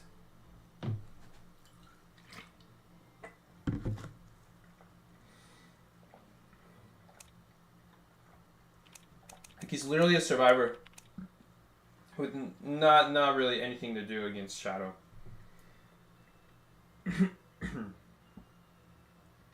I guess what you could do if you're up against a Shadow is if you're in a situation where you have to look at her to see where she's going, you could prevent her from using ability so that she doesn't scare you with her face. So I guess that is something you can do. In a situation where you really have to look at her to see which side she's going.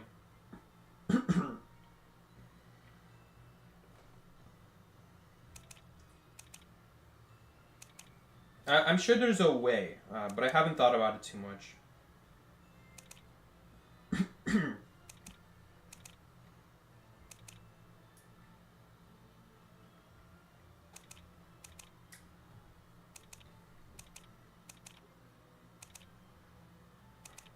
Oh, I'm hoping this event is not super long, because I read these. Psyche, Ellie told us to apologize on behalf of him for saying Sculptor is a bad hunter. Yeah, I already know. But I know he doesn't believe that. Man, he's just making stuff up. I only hesitate for a moment before the turns menacing. If you don't give us candy, you've chosen trick.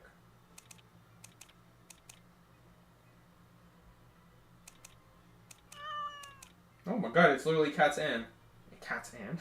Ann's cat.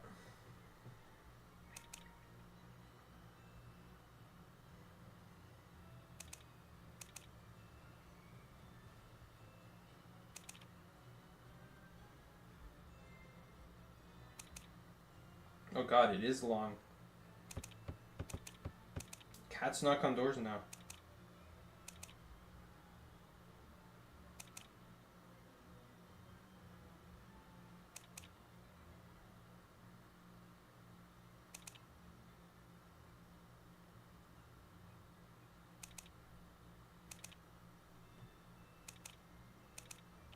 To be continued. Thank God. Oh no.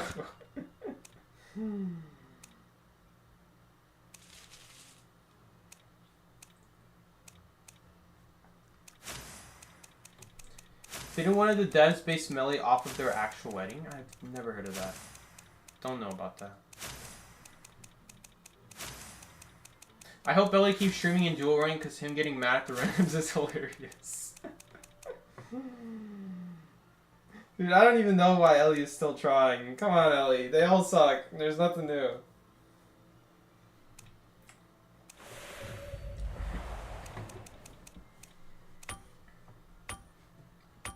You think Melly was, people are, at least people are theorizing that she was a self-insert of a wife? I don't even know.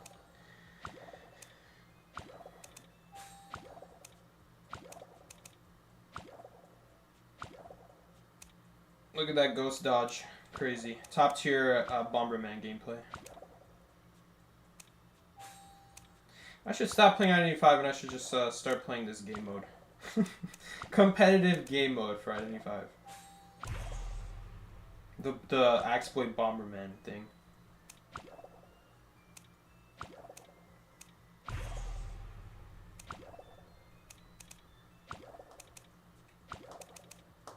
Yo, our sons are getting longer and longer, man. Game's being more stingy. It's given us a couple matches, so now it doesn't want to give us any more matches.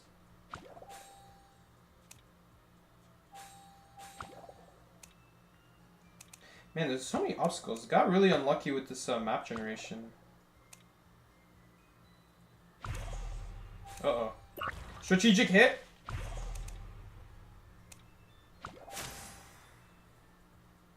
So you give me a thumbnail idea for me? It doesn't have to be art all the time. Look, I could always make a thumbnail. I'll probably be fine. I don't have any ideas. To be fair, that's probably why. Hello, welcome Nightwing BZ. Welcome to stream. Oh man, this ghost is literally spawning on top of me. What is this? Already trying to kill me.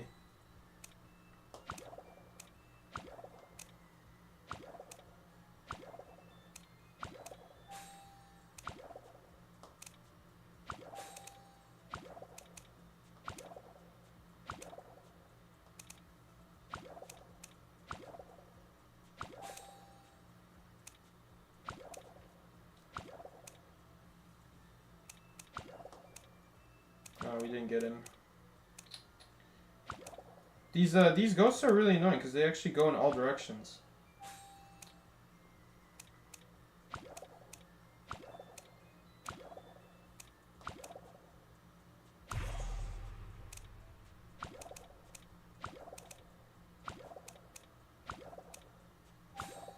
Let's get him. He's just standing there. So one more. Oh, we need one more item. This is the one. I really like your extra buff thief thumbnail, even if it won't be used. I still use it sometimes. I should probably change it to be like survivor rank instead of thief rank, just so I can use it all the time, even when it's not thief rank. I should do that. Oh, we can get a new costume. Oh, we can get a lot of new costumes. And it's really nice that they made this skin available for these close fragments, because this otherwise an Echo's only skin. You can only get the skin with Echoes. Oh wait, maybe you can get it with fragments. I don't know if they ever changed that. Maybe it was once only. I could have sworn you could only once get it with Echoes. Maybe you still can only get it with Echoes, but I don't remember. Anyway.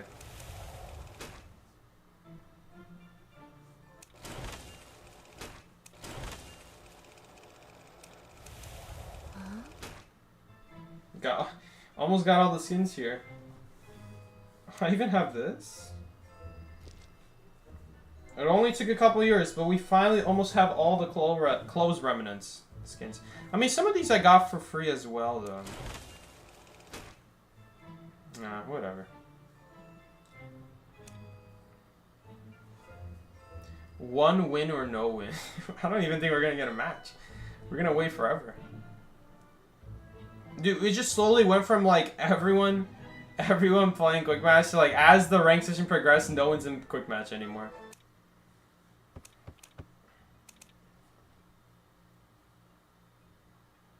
You never open the door when you hear a knock.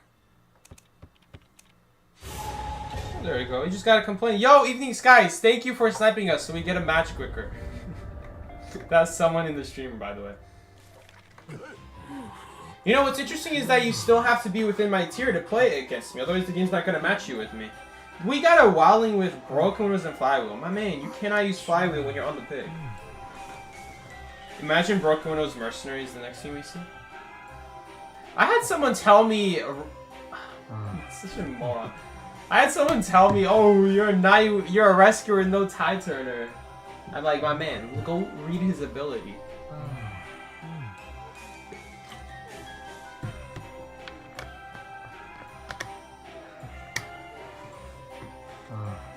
Oh yeah, you're right. I can match on Stinky. Is it gonna be faster though? I don't really think so. Are you kidding me? He actually put Broken Windows, and not just that, but he put Flywheel as well. You're kidding me. This guy must be joking. Gardner's the only normal person here. Flywheel Mercenary. No, not just Flywheel. Borrow Time. No, not even Borrow Time. Flywheel, Broken Windows, Mercenary. You lost so many character points. How do you stop yourself from rank lose streak when you so badly want to continue? There's really nothing you can do. I'm not someone who like thinks there's anything to do with stopping from ranking. The only reason you should stop ranking is if you are the one playing bad and you're just not feeling confident in yourself. Then there's reason to, but I don't think stopping ranking does anything. So let's say you do continue. You need a ranked team. You can't decide for your teammates. You could play survivors that are going to kite first, I guess. So if you're playing Mercenary, you're never going to get chased. So assuming that you're good at kiting, you should probably be playing a good kiter so that when people chase you, you're probably going to... Well, not even probably because people might mess up the rescue, but you're much more likely to win when your teammates give you a winning kite. And that teammate can just be you as well, you know? It doesn't have to be someone else. So, I mean, we could try to use this kiting area if I want to. I don't really want to, though, so... What is she trying to do, man? This is not gonna work. Oh, it actually might work. Damn.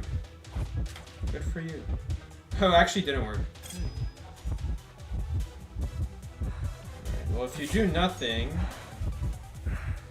Yeah, look at that. So, when you try to swing against the knight and he predicts you swing, then it actually prevents you from walking.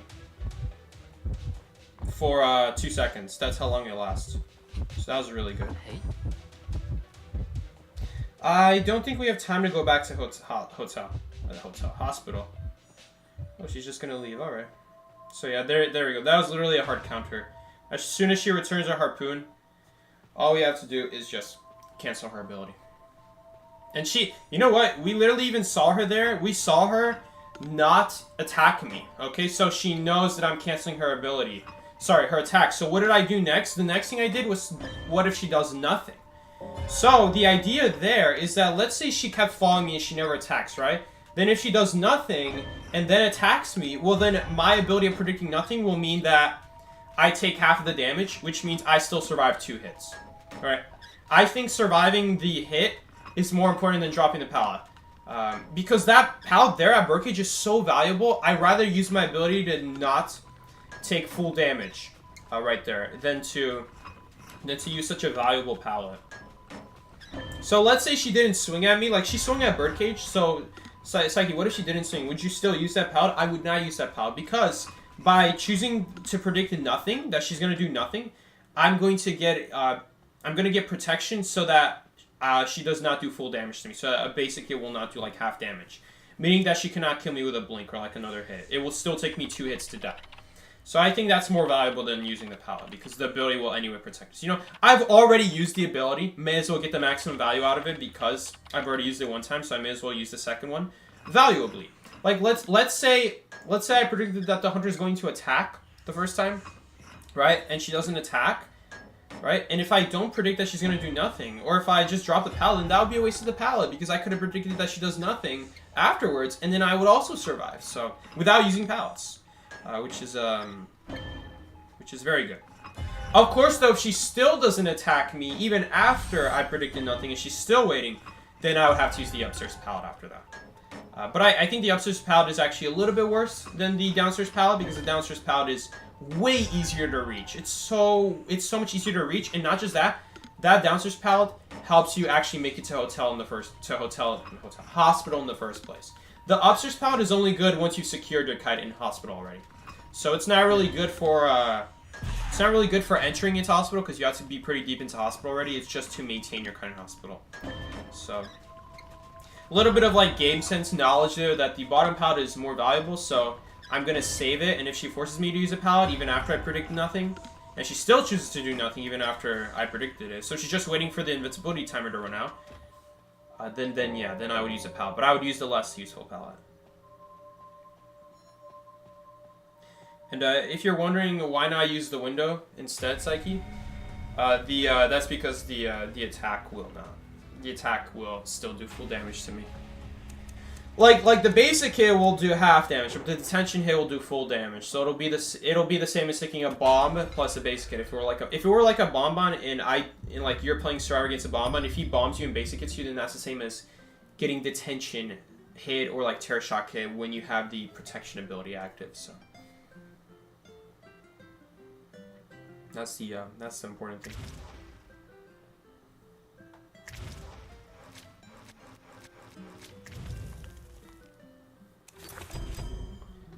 Cannot vault stuff when you have that protection. You'll still take over half damage.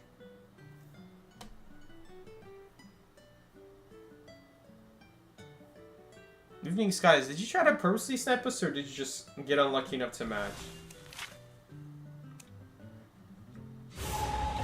Oh my god. Are you gonna dodge this time? Oh no. They were thinking about it.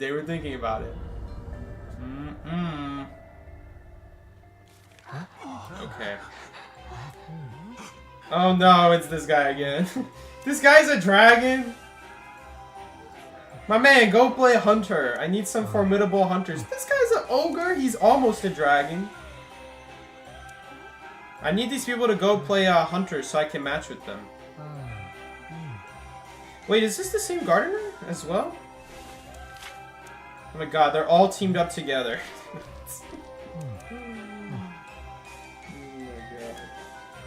Oh my god, bro, these builds. Why does this man have no borrow time on all his survivors?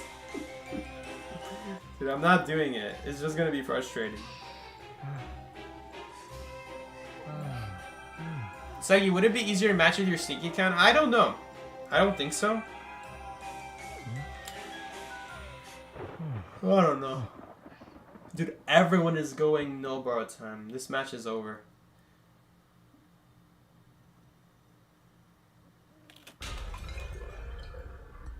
The background on his profile? I can smell the sweat on his shit. What do you mean? Oh, this is a key spawn. Hunter spawn outside shack. So, like, right there. Is the Seer really gonna do that cipher? Wow. That's a dangerous cipher to do. I mean, I guess he knows where the Hunter spawns, so he's not gonna go after it. Nightwatch is gonna be a little bit difficult because he's got stackable abilities, so... we'll see. I mean, of course, chasing a Wildling, and the Wildling has broken windows and flywheel, like this actually would be a pretty good chase right now, but he just has a full kiting build, unfortunately, for no reason. Alright, well, at least Evening got some presents there. He might just switch here. Yeah, that's what I thought. Oh, no, never mind. He's just going around the fence.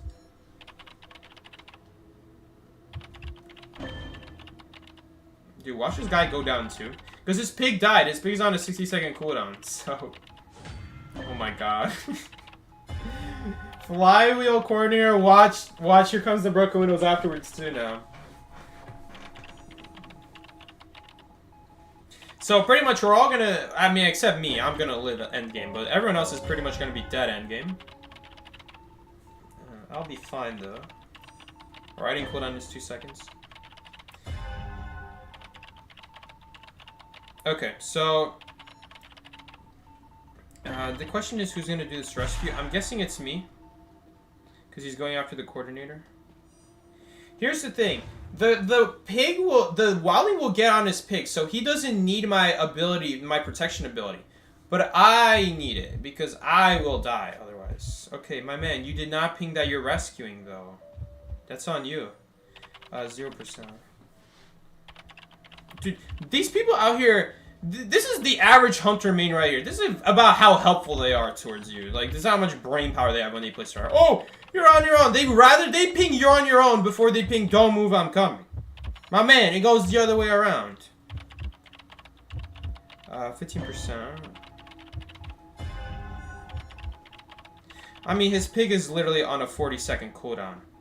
When we rescue him, he will be 10 seconds away from his pig. Even more than 40 seconds. Just now he got 40 seconds. When I rescue him, or if anyone rescues him, he's just instantly going to be dead. He's dead on the spot after the rescue. Okay. So like right now he still doesn't have his pig. He's probably going to get sucked right here. And then knocked down, probably. I probably would have used the 0 presence wind, but... just because he might have gone around the wall in time. But yeah, still got him. Yeah, not worth that rescue at all. That was a really bad rescue. Riding cooldown was still 5 seconds when you got put on chair. Yeah, not worth that at all. Not worth that at all. Escape and achieve a draw or victory. Yeah, I don't think we're doing that.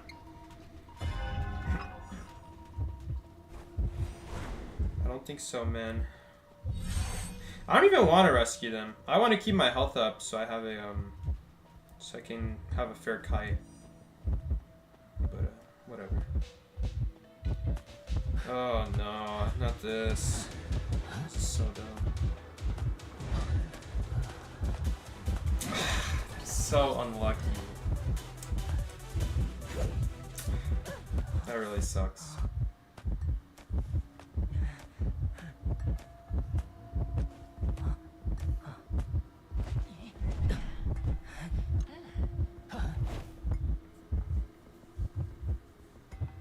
Not much to do about that. I mean, Nightwatch has an instant swing. It's one of the unbalanced things about this game. That you have a mechanic where you're supposed to avoid it, but there's no avoiding it. It's just a luck fest. So.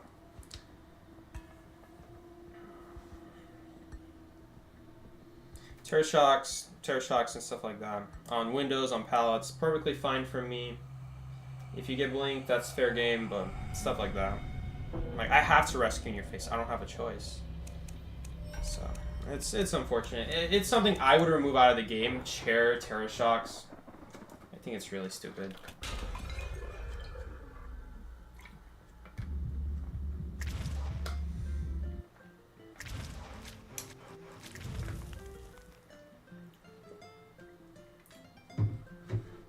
Actually, no, those guys are really bad. Let's actually play on the alt account so that we don't get them.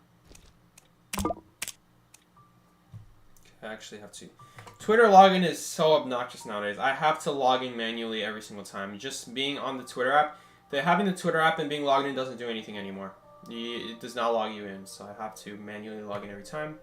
I have to also delete Twitter every single time as well, which is the other really annoying thing. Because if I don't delete Twitter, it's going to force me to go into the Twitter app. It's not going to ask me to log in. It's just going to show me Twitter so I can browse through Twitter. Not going to actually help me log in.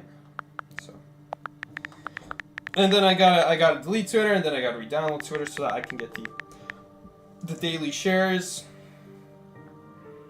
So it's really bad nowadays.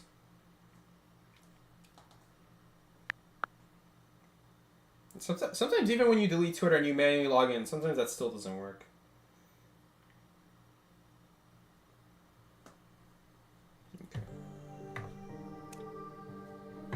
Why do you want to delete Twitter? Because if you don't delete Twitter, it will not let you log into your account. It used to be that you could just have Twitter downloaded on your device, and then every single time you clicked log in via Twitter, it would just check what account you're logged in on the Twitter app, and then it would log you in immediately on ID5. Now it doesn't do that. Now it just takes you to the Twitter app so you can browse Twitter, not so that you can log in or do anything with them. So, in order to log in now, you have to delete Twitter. So that asks you, would you like to log in? Because then it sees that there's no account tied. Psyche, you did rank? Oh yeah, thank you for letting me know.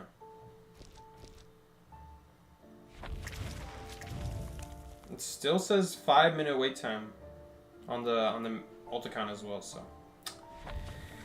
We might have better luck on the main now, on the main account, because now on the main account no one can play rank anymore. People who are Griffin and higher cannot play rank anymore, but on this alt account, people can still play rank, so I don't know. Might not actually be faster. You're happy to report the old banner will have a replacement soon? What banner? Oh, you mean that banner? I'm okay with that banner. I like that YouTube banner. What if you just went to Asia server? Well, I would get 300 ping then, so no, I'm not going to do that. I could change the app store so that I'm in China, and then I could download the Chinese version of the game, and then yeah, I could play, and I can play with 350 ping. Moving, like when I choose to move, it would move after 2 seconds. It's not a good idea.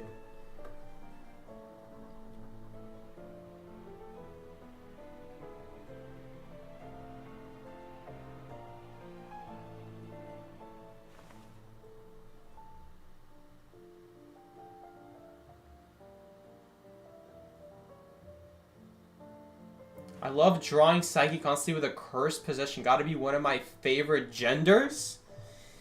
What? Luca, what are you talking about?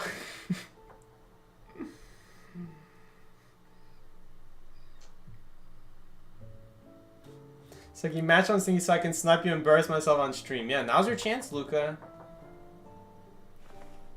Kiteable with 350 ping.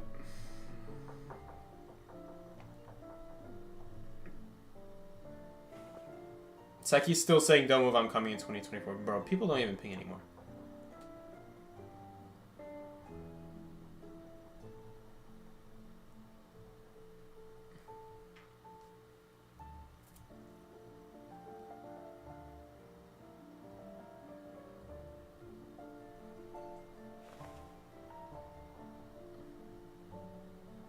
You're already excited for Christmas? Lucky for you, the Christmas music is going to start playing in a couple of days, I think. November 1st, I think? The banner art is 4 to 5 years old now. It's like seeing an old yearbook photo, but I like it. It's true. It's a good picture. What are you talking about? Is it really that old? 4 to 5 years? Has my channel even been on YouTube that long? I don't think it has. Is this ghost stuck? Tell me it's stuck. Yes, it's stuck. He died.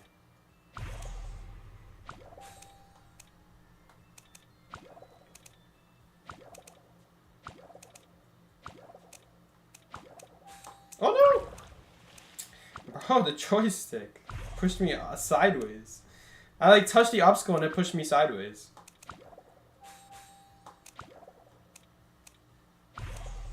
Dude, look at that ghost going in the circle, like trying to juke me.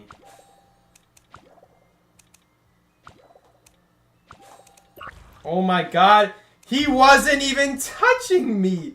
Oh my god, it's just like Identity 5 all over again. He wasn't even touching me. How did that hit? It's literally Identity 5. Oh my god, you see what I'm saying? I'm gonna die. I'm actually gonna die because I'm gonna run into an obstacle and it's gonna push me into the bomb.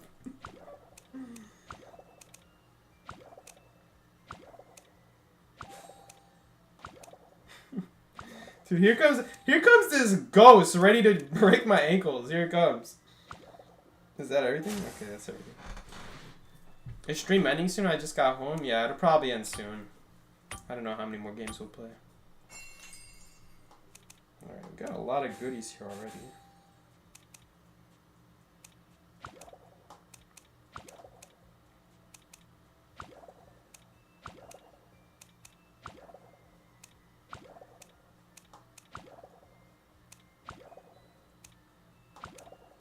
Oh no, he's free. How did that hit, by the way? Was I not out of it? Oh no, now that guy's free.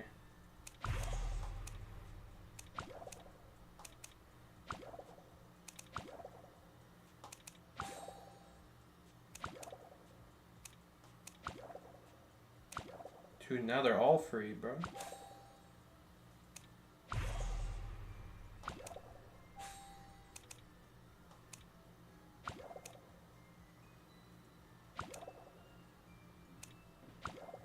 God, he's coming.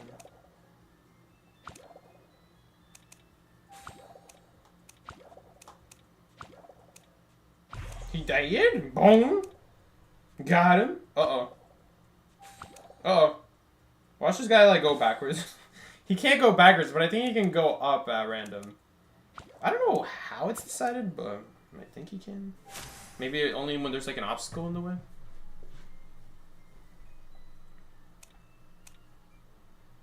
Alright, now we make some candy. We can only make 7. What the heck, man? I think I gotta play some matches. Gotta get some of those. Milk is now a syrup, by the way. Apple's a syrup. Milk syrup? I mean, I guess apple... No, apple can't be syrup. Apple can be sauced. Milk syrup, though? Bro.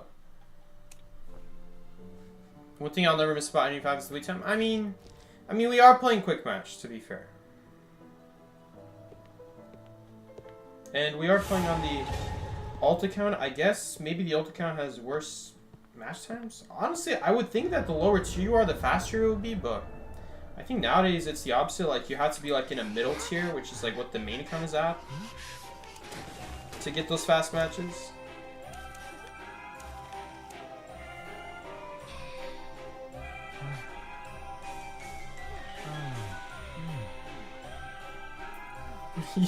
You were matching. I thought you were playing extra games at the end of the stream. No, we were actually waiting for a match.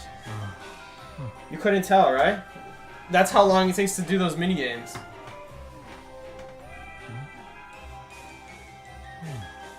What are the bad things about Night? The bad thing about Night is that if you're out in the open, the ability's not that good, right? Because if you predict that the hunter uses their ability, then they can still basic hit you, and if you predict that they're going to basic hit you, then their ability will probably slow you down, or at least like get in your way, so that either way you're at a loss. So you have to make sure you're never really caught out in the open. You're transitioning at the right time. It's not like an escape out of jail card like Mercenary. You have to use the ability at the right time. So if you're like against something like, well, no, Geisha I guess wouldn't be as hard because when Geisha dashes to you, yeah, when Geisha dashes to you, you can actually just block her ability twice. So.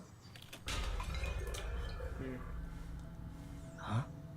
Or also just make it so she cannot dash as well, so that you're forcing her to attack.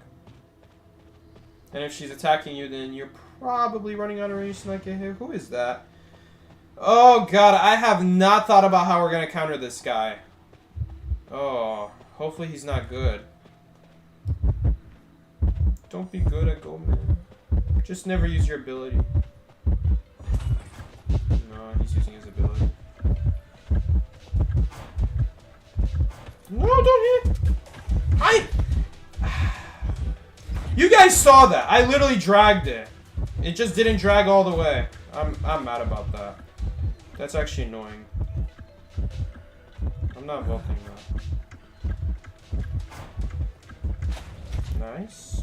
Oh, we're gonna die to blink now, though. It's so annoying. So sad.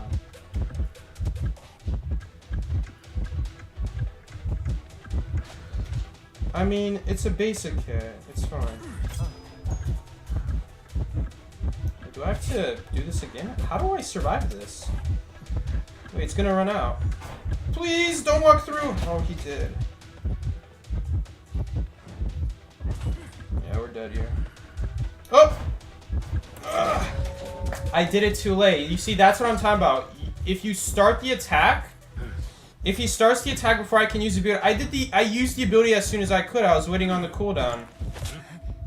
Man, I meant to use the ability the first time. That is so annoying. That is so annoying. I didn't drag far enough away, so it didn't count as using it. Whatever. Honestly, we could also prevent the ability, but I don't think there's much point. There's no real point of preventing ability because, you know, he doesn't lose energy. He'll just wait until after the timer runs out. This guy's coming way too late. No rescue! Thomas. This gun does literally nothing. She was better off not shooting that. I mean, this guy's literally the equivalent of Blood Queen. Like, he's just gonna come back. Like, what was the point? There was no point. There was no point. Nice blink.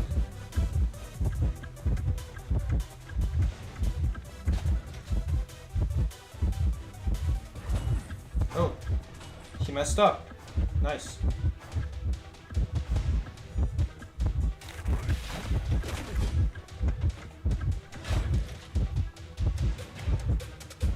Uh-oh, no. Well, it's anyway not a full damage attack. Guess we could try to transition. But there's nothing I can do. I guess this is the situation where I should have prevented ability, right? Yeah, in that situation I should have prevented ability so I could make the window.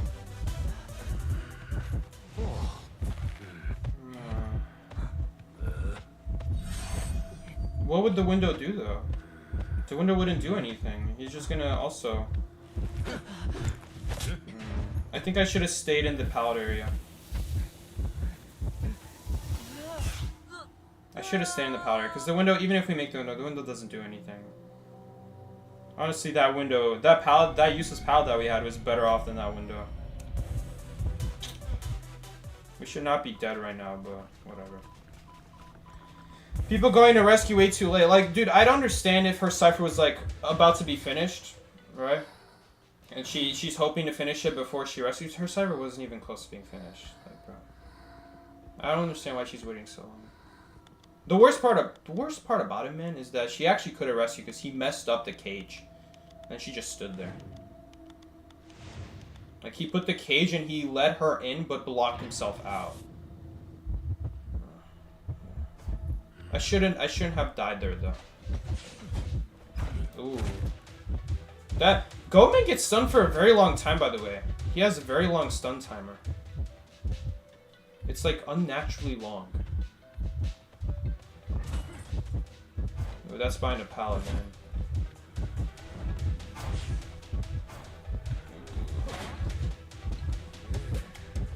I think he was expecting to be behind the... I think he was expecting to be next to the pallet, probably. That's a shame.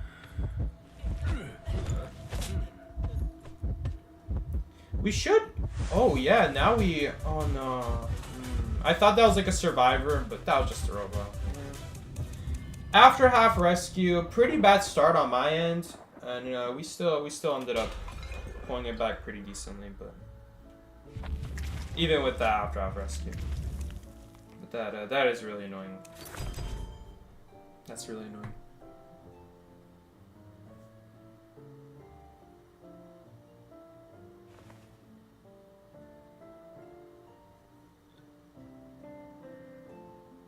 Watching simultaneous Go-Man and Night gameplay hurts my head. Yeah, there's a lot going on. There's a lot going on. I guess the good news is that the Go-Man can't do anything except attack. Like, once he makes his cages, he can only just attack. I guess you could make a second cage. Dude, that would be so expensive to make a second cage. I guess it would be fine, though. I guess it'd be fine, because then he's going to attack one time, and... you know, it's not like both attacks are getting blocked. Only one of them is getting blocked, so then the cage will definitely last long enough.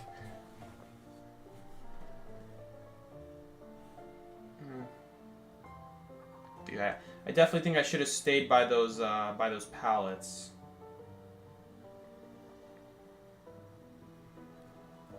Do you think Knight will become a meta character? I think Knight is one of the best characters in the game. Yes, he will absolutely become meta.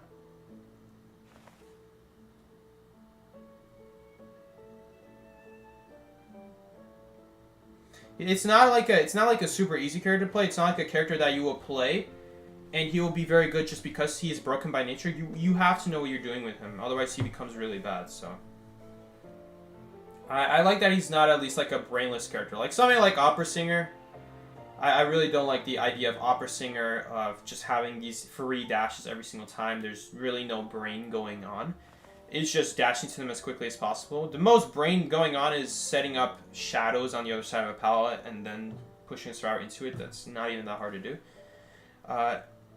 I like Shadow a bit more, but my problem with Shadow is that they did the same thing with Shadow at full presence. You just brainlessly ghost, teleport, full presence blast, free hit. And I really don't like that either. I think we'll do one more match. We'll do one more match, I think. Man, I feel like that Go-Man was better than all the hunters on the main account when we played quick match. Go-Man is just in general a very hard hunter to kite, though. All right, we don't need to do that.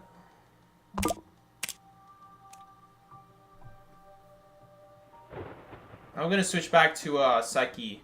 Because I'm expecting people on Stinky to be on rank still, but on the main account, people cannot rank anymore. So, I mean, hopefully we'll get some quicker matches.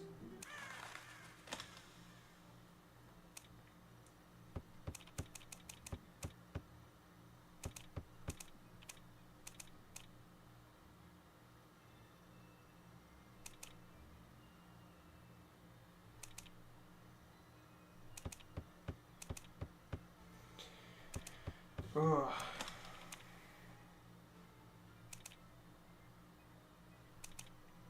These candles are for you.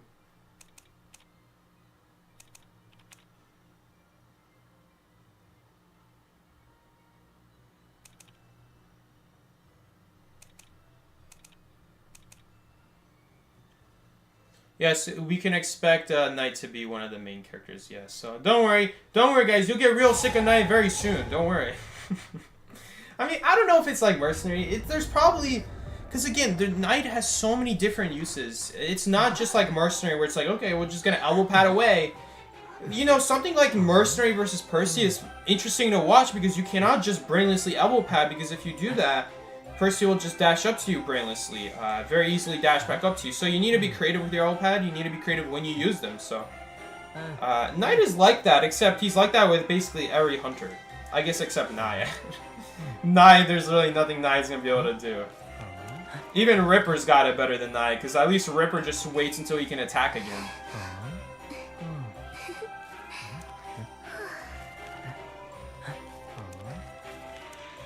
Naya, on the other hand, you cancel her swing, and she's waiting like almost 10 seconds to use her next harpoon. Which is way worse. And plus, that harpoon doesn't even do full damage. That harpoon does 30-40% water. It's really bad.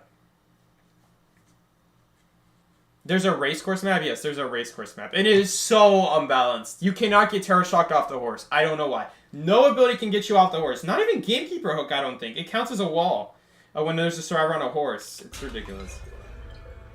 Oh, we're playing on it. That's why you're asking. Oh, it's Opera Singer. I think it's Opera Singer. I saw the blue on the ground right before it disappeared. Is it Opera Singer? We got a window right here. Let's see. I'm interested against Opera Singer. I'm very interested to play this against Opera Singer. Yeah, it is Opera Singer. Knew it. The map loaded it in at first. Surprise factor gone. I appreciate the devs trying to make it so that it's not obvious when it's an Opera Singer. So that they make it so it doesn't load in. And the other reason they make it so it doesn't load in is because if all of the shadow loaded in all at the same time, the game would be running at a slideshow presentation pace. But it still shows up sometimes. Like at the start of the match when you load in, you'll see it. On certain buildings, you'll notice that there's like a black shadow dust floating around the walls, and like on church, you'll notice that no matter how far away she is. It's always there, so there's like no getting around it sometimes. I don't think there's much of a surprise factor with Opera Singer, honestly. It's just funny that they try to hide it, honestly. But again, I'm assuming they're doing it because if they don't, then the game's gonna run really slow. Where does this hill lead, by the way? Does it lead directly to a pallet? What is that? That's such a weird pallet. I don't know if I've ever used that pallet before. I don't know if I've even seen anyone use that pallet before. Has that pallet always been there? I mean, I haven't read the updates for the game. I don't know if... Why would they buff this map, though? This map doesn't need an update. Like a buff. Extremely unfair map.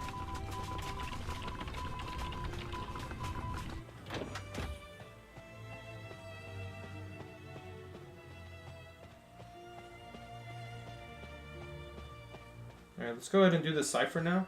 This one is gonna give us... Oh, someone's already doing it, so never mind. The cipher's already done. We got this one. The nice thing about this map, too, that makes it so dumb for hunters is that it is so easy to see the hunter coming towards you, but the ciphers are so easy to also kite at. Like, from a mile, I'll see the Opera Singer coming after me here, and it's gonna be so easy for me to just go upstairs and use that pallet upstairs that she has to break. Honestly, I don't even have to use that area. I could also use these broken pallets right here. I mean, just look at how stupid this is. Look at how huge this log is. How are you supposed to go around this pallet? You have to break it. It is ridiculous. Why is there a pallet there?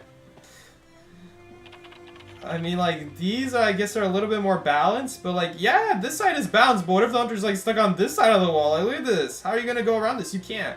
By the time you go around this wheelbarrow thingy... So I was already moving onto that pallet. And I guess you could go to this train, I guess, and around the train. But then what's going to end up happening is then the survivor goes around this side. And they're going to go back through here in between both the pallets. And then you're going to be back at the long side. And he's going to vault back on the long side. It's just an infinite struggle. Even the pallets that are meant to be easily walkable, they're not easily walkable. She is rescuing, right? Yeah. I wouldn't even make that before half anyway. It's too far away. I already know that's too far away. We wouldn't make that. Oh, come on.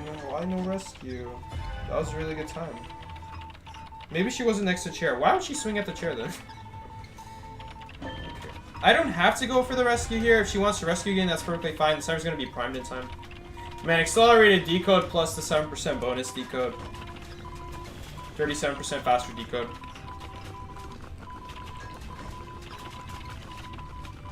Alright, Sarah's primed. Watch her accidentally pop it because I super primed it.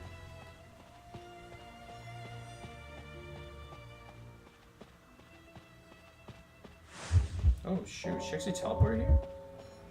Well, she might not know that I'm here necessarily.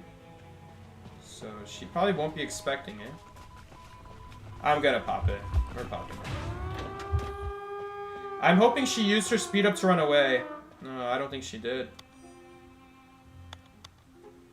After you take a hit, normally you should be running away, right?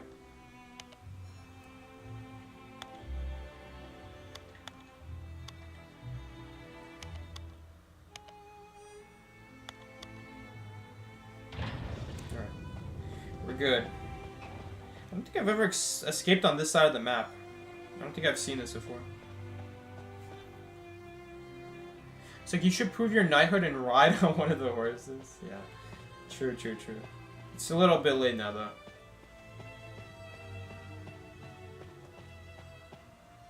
Man, I guess the one balanced thing about this map is... Nah, if the hunter doesn't use an ability, you could still make that pallet, actually. I was gonna say that, like, at least the gate doesn't have the pallet next to the pallet. The gate doesn't have the pallet next to it, I mean. Seki, can you cancel Hunter's teleport, like, forward? No, because the teleport already started. You cannot cancel it if it already started. You're basically asking me to, remove the ability after the teleport already happened. I can't... Is your music from the night? No, this map just has this music for whatever reason. Oh, wait, I can leave. This map just has this music. I guess the one balancing about this map is cricket. Yeah, there's nothing balanced about this map. I mean, come on, there's literally a cipher that gives you faster decode.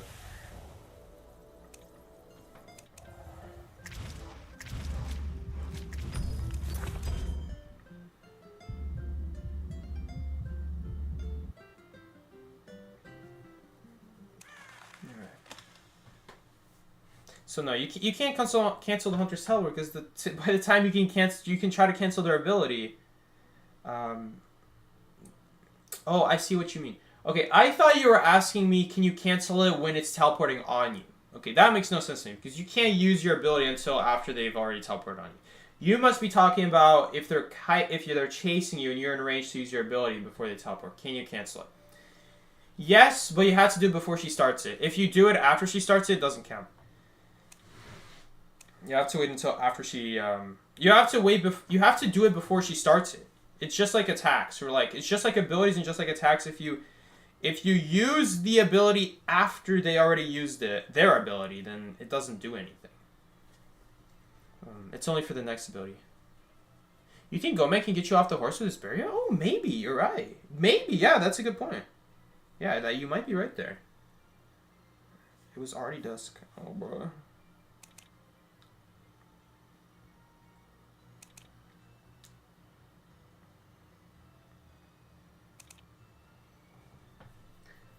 Maybe Gomez can do it, yeah. Maybe Gomez. Gomez is the one hunter. I wonder if Mad Eyes can do anything. I almost feel like the horse... I think the horse is just coded to just run through everything except the iron bars on the sides, so... I don't think the walls will do anything. There's literally no way to stop the horse. The only way to stop the horse is you be on your own horse as the hunter. And you, like, have to whip the survivor's horse somehow. That whip mechanic sucks, by the way. I cannot get it to work.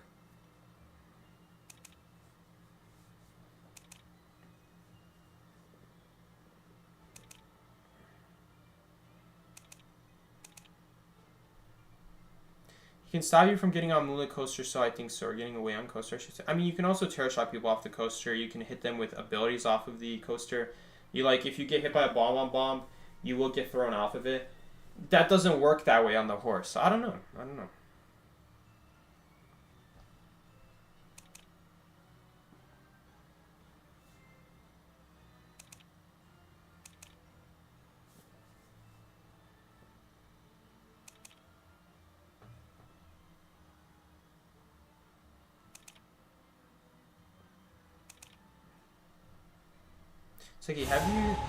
Seki, have you seen Hula Baloo? I don't know who Hula Baloo is. Is that a thing? That's in the lore. That's in the game's lore. When you go read Moonlit, did we get Moonlit? No, we didn't get Moonlit. But when you go read Moonlit's lore, it says something about the Hula Baloo. Is that supposed to be a hunter name?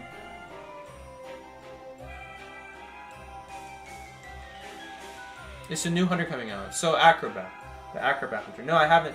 Oh yeah, I have seen him. I don't know what his abilities do, but I've seen him.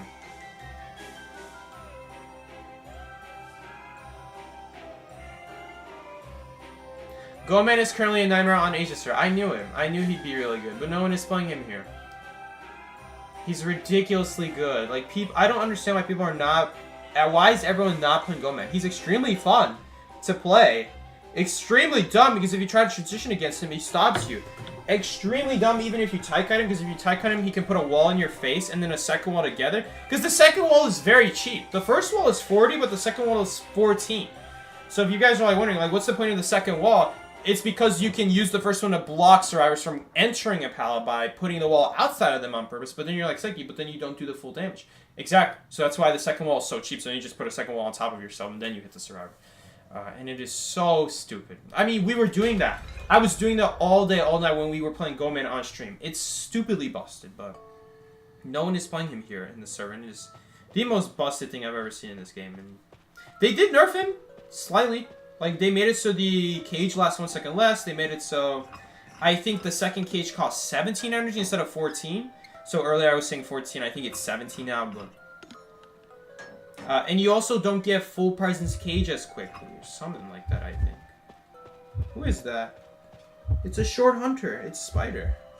I could barely even see them. I saw the red light before I saw the hunter. Yeah, Goman is extremely tough hunter. There's not a lot you can do against him. Like, a good Goman, if you try to leave the area against Goman, he will block you off with the wall. So you have to stay at the pallets you're at. You have to tie kite him. But if you tie kite him, then a good Goman, what they'll do is they'll put a wall in your face so that you cannot enter the pallet because the wall on the outside is blocking you. And here's the thing. You could try breaking it. But not only does breaking it take 2 seconds, but you cannot break it if there's no survivor inside the cage. Which is what makes it really, really tough. So that there's literally nothing you can do. Even if you, like, been like, okay, maybe you have time to break it. Nope, you can't. You physically cannot break it. There's no survivor inside. Oh, I'm sorry. It's the other way around. Never mind. Okay, you can break it. But it doesn't matter. It doesn't matter. It's 2 seconds. So, I'm sorry. I'm sorry. You can break it. You cannot break it if there's a survivor inside. So, this is like for harassers. This is broken if there's a harasser on the team. Like, there's a knockdown person. Wait, does it count for knockdown people? I actually don't know. Well, let's say there's an alive person, you're trying to help them. They just block you out. I'm not going to use my ability because something tells me she's not going to make it in 8 seconds. Oh, is she going to live? No, she's not going to live. I mean...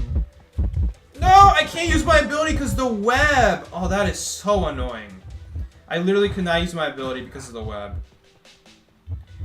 You know what I could have done? Oh, you know what I should have done? Oh, I didn't think about this. I should have prevented her from using abilities. That would have been very smart, because then she wouldn't have caught up to me. But that was my mistake. I should not have taken that hit. My mistake. She's probably going to use an ability here. She's not? That's okay as well. Yeah. It's okay. We'll still make it. Oh, no. We need to do this. Oh, I still die to a basic hit, though. She lives. Okay, she actually keeps the... By the way, she actually keeps the healing progress after the doctor update. That actually made a difference there. Hold up. No, I did it too late. That is so frustrating. We're gonna die here. We're gonna die to the web spit. Or a basic hit as well. There's nothing we can do about that. I tried to keep her alive, but I was too late. I was too late, man. That's my mistake. Two times right there. I took a hit unnecessarily. Took a hit. Well, not took a hit, but I took a hit unnecessarily on myself, and then the doctor took a hit unnecessarily when we could have kept her alive, actually. That would have made a big difference, because she would have been stunned for 2 seconds, and then the doctor would be able to make the pallet then. And then while she's stunned there, her web buff is disappearing, so that sucks. I don't even think we have enough ciphers anymore because I rescued 2 times. I mean, I guess that's fine, I guess, because someone else would have just rescued, but yeah, oh, that sucks. I definitely, it's like I'll just should like be at full health right here, have her stress, but I just wasted it. What should we do here? I guess I'll drop it immediately. She's probably not gonna go after me though. She ran towards the cipher. Please tell me there's no chair here. Okay, there isn't a chair here. Yeah, we're getting really lucky. Oh, she thinks I'm over there. I'm not. Yo, can I use my ability? Okay, she swung, but that's okay. If she swings, then we also make the pallet. Oh, thank God she didn't cocoon. That would have been genius if she cocooned. Oh, I think she's gonna cocoon now, though. I need to do another cipher. I messed up, man. Should not be this close. Oh, man. Look at all these ciphers. They're so far away.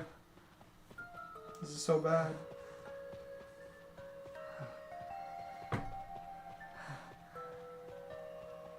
Did you guys see the spider like be sideways right there? It's taking so long to do a cipher machine. Oh no.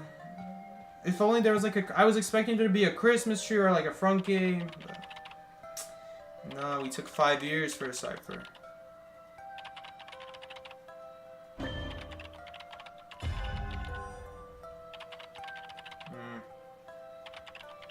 Yeah.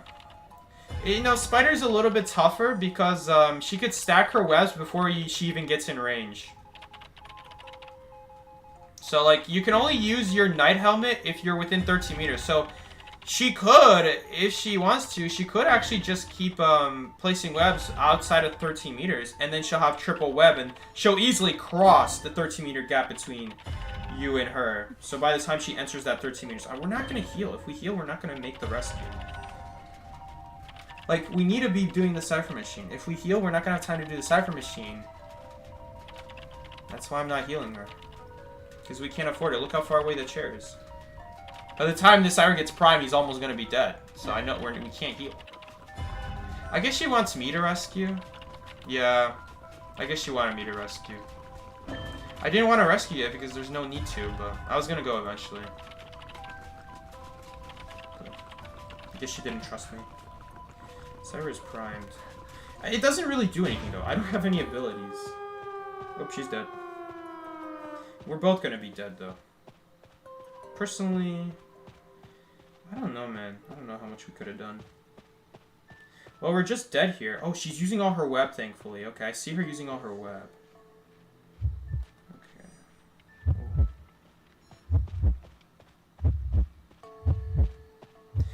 We're at least in a decent kiting area. She's actually gonna opt to break that pallet. This is really weird, but I have to use this pallet as well, because if I ignore that pallet, then she's gonna start webbing, and I can't do that. I'm gonna drop this one so we get a speed boost at least. Oh, wow, I wasn't expecting her to do that. Seriously? Every survivor in history would vault that pallet early.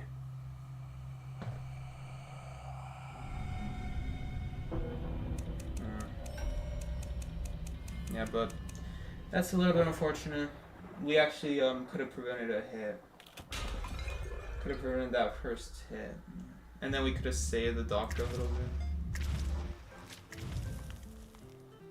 That wasn't a dumb hunter. That hunter knew how to chain webs. So that was good at least. Like actual good practice. Like I actually learned something from that. Not like the violinists who just like do bad notes. I don't even need to use my ability half the time.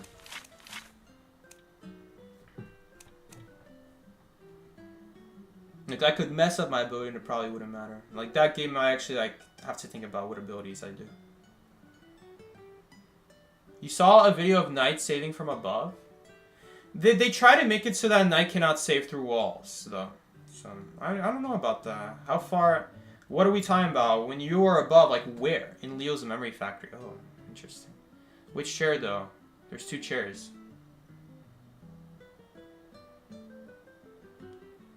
Is it possible to remote rescue using Knight with an obstacle between him and the survivor? No, the game will not let you. You have to have vision on the survivor. And not just that, you can't just have vision, but there has to be like a direct line. The game has to like detect a line between you and the survivor with no obstacle in the way. So that's why I'm confused why the height works. Because wouldn't the height have a wall in the way? I guess if you stand on the very edge of like a drop down, then maybe not. Because then there's a direct line with no obstacle in the way.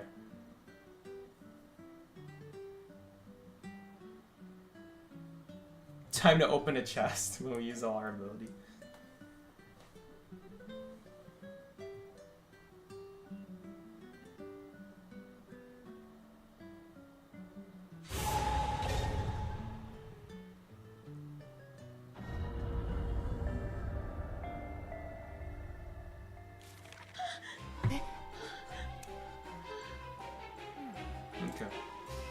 Yo, it's Moonlit. Let's read the bottom left corner of the screen. When the map loads in, you can read the lore. It's gonna mention something about the hula baloo.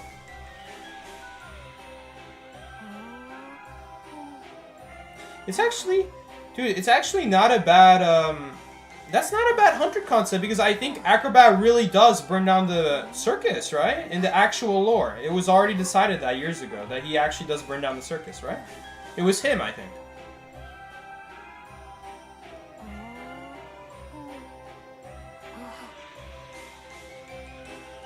So it makes sense. It actually makes sense. Okay, I'm gonna read this real quick, because I mean, I read these before, but they don't mean anything, because there's like no other lore attached to them. It's like, oh yeah, the hula baloo, whatever that means. So now that there's actually like a character named Hula Baloo, aka Acrobat, the guy who started the fire, actually means something. Like, oh, okay, so that's the Hula Baloo incident. Like, he's named after Seki. I'm Sabi Seki, I apologize for my ping in advance. No worries about it. This place became a taboo subject after the... Oh, there is no Hula Baloo. It's right here, though. Right? Yeah, it says right there, Hula Baloo. Does anyone even read this stuff? Or am I the only one who, like, notices? See? Hula Baloo. Okay, so this guy's not a bad Mad Eyes player. You guys can see he's already dropping consoles immediately on the... Already dropping walls immediately on the ciphers. So he knows that he should be doing that. He did get the mechanic. What am I worried about as Mad Eyes? What am I gonna do here? Are we gonna like have to predict a blink here? It's not a good. It's honestly not that effective, honestly, because you still it doesn't go on cooldown. You still get to keep the blink after the timer runs out. Like, what am I scared about? The problem with Mad Eyes versus Knight is that Knight doesn't do anything against Mad Eyes. Because you know, we can't use our ability when Hunter's not nearby. He's gonna kill us when he's not nearby. You know, that's how he works. Mad Eyes is in general a bad hunter, so it's not like you really need any ability. Oh my god. Yeah, there are words there. That's how I knew about it. That's how I've seen it.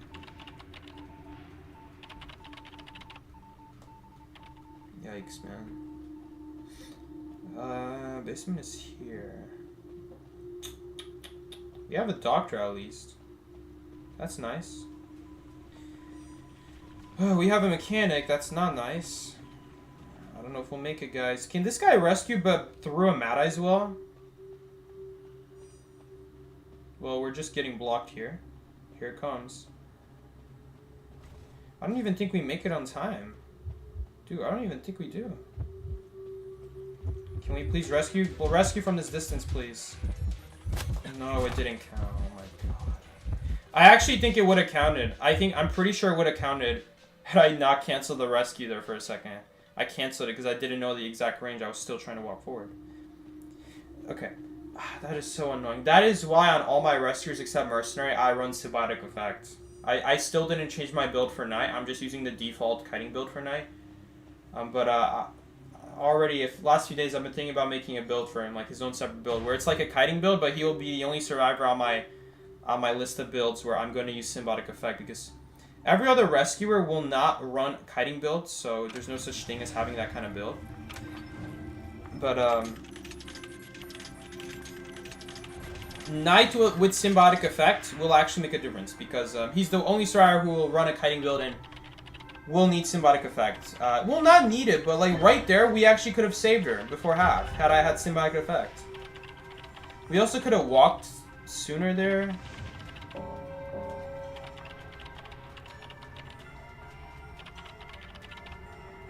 I don't know, man. We could walk sooner, but we waste a lot more time not decoding. Symbiotic Effect kind of gives us more time. And also, like, sometimes... It's also good because sometimes you'll need to do multiple rescues in a row across the map, so... I've had Symbiotic Effect help with that a lot. Does anyone even know what Symbiotic Effect is? Symbiotic Effect is he's going to basement. Symbiotic Effect is the ability that lets you have 6% movement speed when you're facing a rocket chair, which is very important. It's a very important ability. for something like Gravekeeper and First Officer, who are trying not to use their ability just to catch up.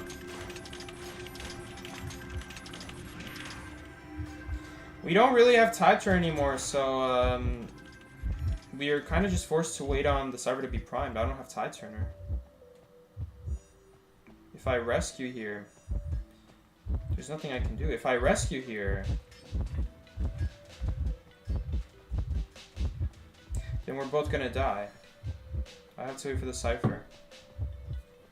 I have to wait as long as possible. Oh man. Does this count? Nope. I don't know how that... I don't know what's going on with that wall though. Yeah, I have to body block for her. No, no, no, no, no. Don't go there, don't go there. Let's just heal up, let's just heal up. Oh, this is such a bad idea. She's forcing my hand, man. She's forcing my hands. Like, this is not what you should be doing in this situation. Stay in basement. We're not escaping the no recovery.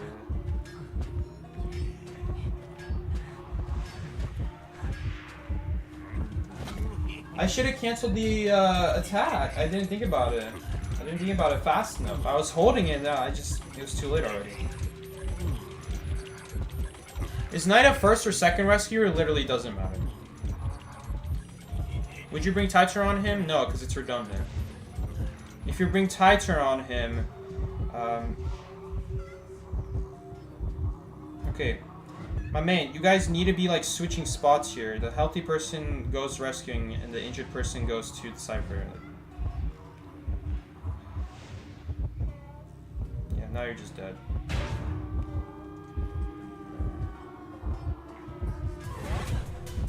There's literally nothing I could do about that.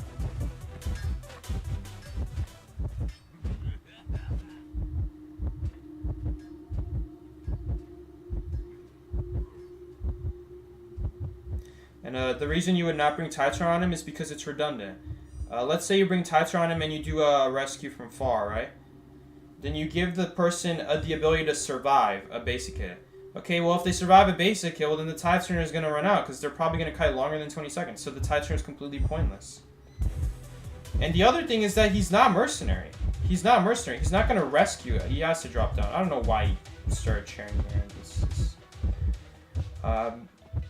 We're still probably going to go down here to the walls though. And then the other thing is that he's not mercenary. You're not going to rescue more than once. So that's why I don't really see the point. Oh, nice. She destroyed the console. Nice. Good game sense. Thank you. Good game sense from the doctor. So that way, there's nothing he can do about the gate anymore. We're really lucky. We're lucky that the guy missed his charge attack when she ran up the basement stairs. And then somehow she kept surviving afterwards, so... We actually managed to pick ourselves up. But yeah, that was really bad. I should have blocked the attack. I should have blocked the attack because... yeah, that should have been the move.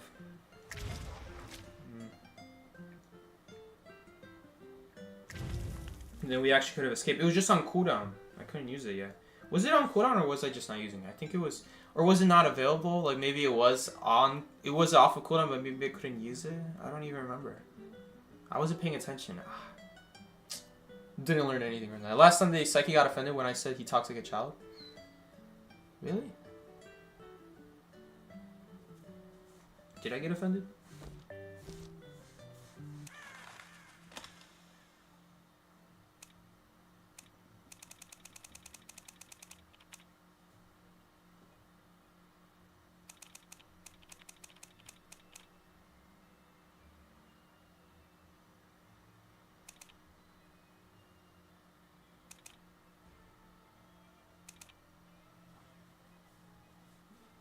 Yeah, I definitely should have blocked the attack there. That would have been a smart play.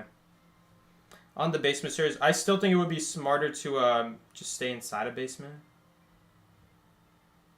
And just try to stall that way. Force him to come downstairs, because if you go upstairs, then he could potentially just double hit both of us, even when the Cypher's primed. Like he'll hit one of us, Cypher pops, and he's gonna hit another person again, and maybe we'll get lucky and he'll hit the full health person. He doesn't have the tension. But Not a good idea. Not something you should rely on.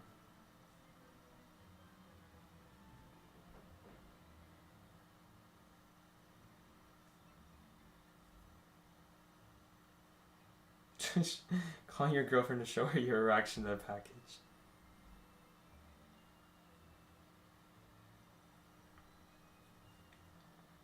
Your aura? Oh god, the brain rot has entered IDV.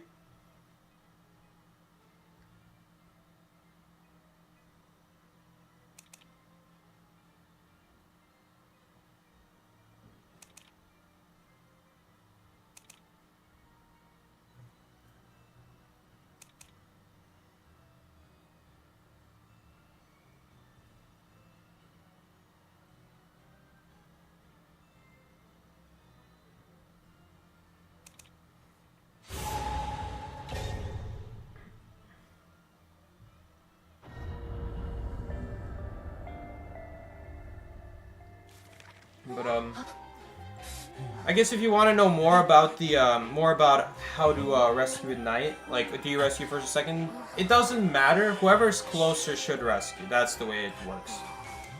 Whoever is closer rescues because that's less time spent walking.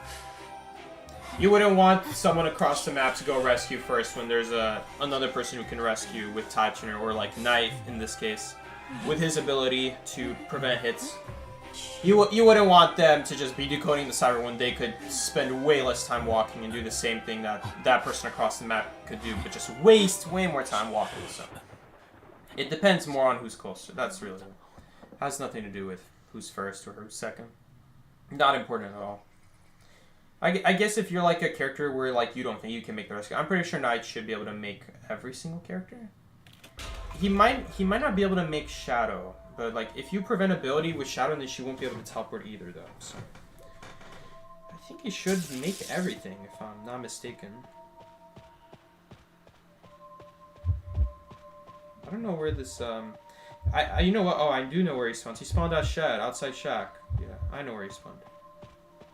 Which means he didn't block the Cyber Machine he spawned by. Okay, nice.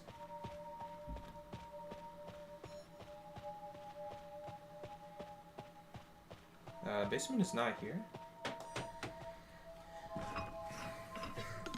Oh god, his coughing is back. It just happens every like 20 or 30 games. It's not always consistent. Okay.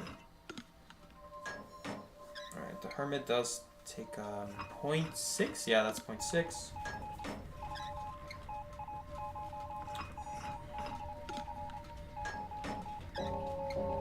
Why is there coughing? It was added in the game as part of like a lore update to the game. They added some lore details, and one of the lore details was someone coughing at Shack. So okay, so 0.6 plus 0.6 plus 1.2. She's at 2.4 health right now. Which is equal to 1.4 because her health is... She will actually die here. Shoot, she's gonna die here. Fair Lady needs to switch. Or someone else get a red polarity. Oh, man. Looks like she didn't know that. I guess she couldn't switch. I think he might have disconnected the ciphers. I don't know. I really don't know why.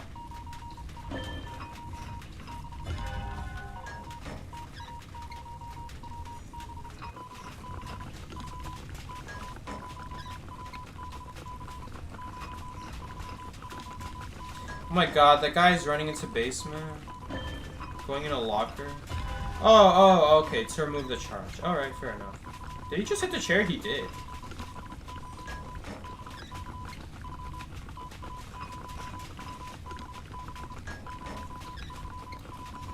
Three. Oh, no, we're not doing too hot. Pretty quick down. That psychologist took a free hit there, so that just made it so easy for the Herman now. Okay. The good news is this cyber is going to have a lot of progress, though. So. Okay, that's 0.6 plus 0.6. So she will... We would have to all have the same color for her to survive the next hit, which we're not going to do. This actually doesn't have that much progress. I mean, 10% is something. We might have more somewhere else, though. Who is that survivor there? Why is there a survivor there? Am I about to take an unnecessary damage again? Oh, God. I'm like ready to go in that locker. Okay, I mean, logically, I should rescue here.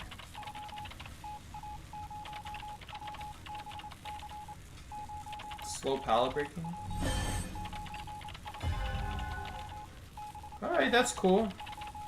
Man, okay, that guy was thinking ahead of time. He put a charge at his feet already. Nice. Ooh, but that was a pretty bad rescue.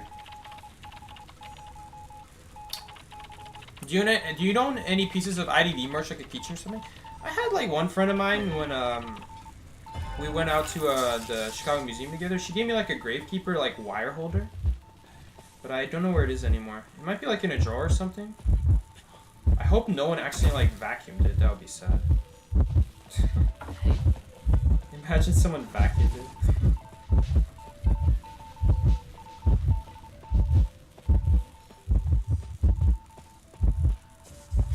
Uh-oh. Someone here? Yeah, someone's here. I just heard him breathe. Did he just disconnect that cipher? He did.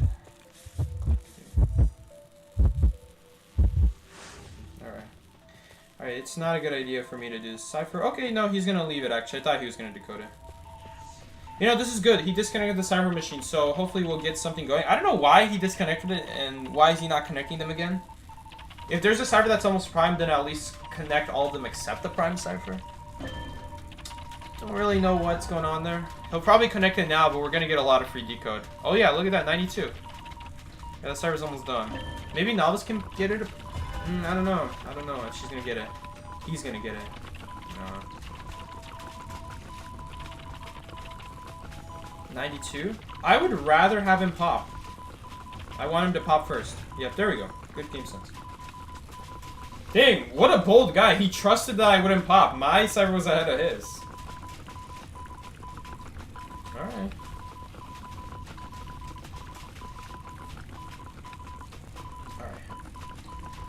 That's fine. He came early to the chair. That's not gonna do anything. He'll make it. Yep, we're popping. Nice.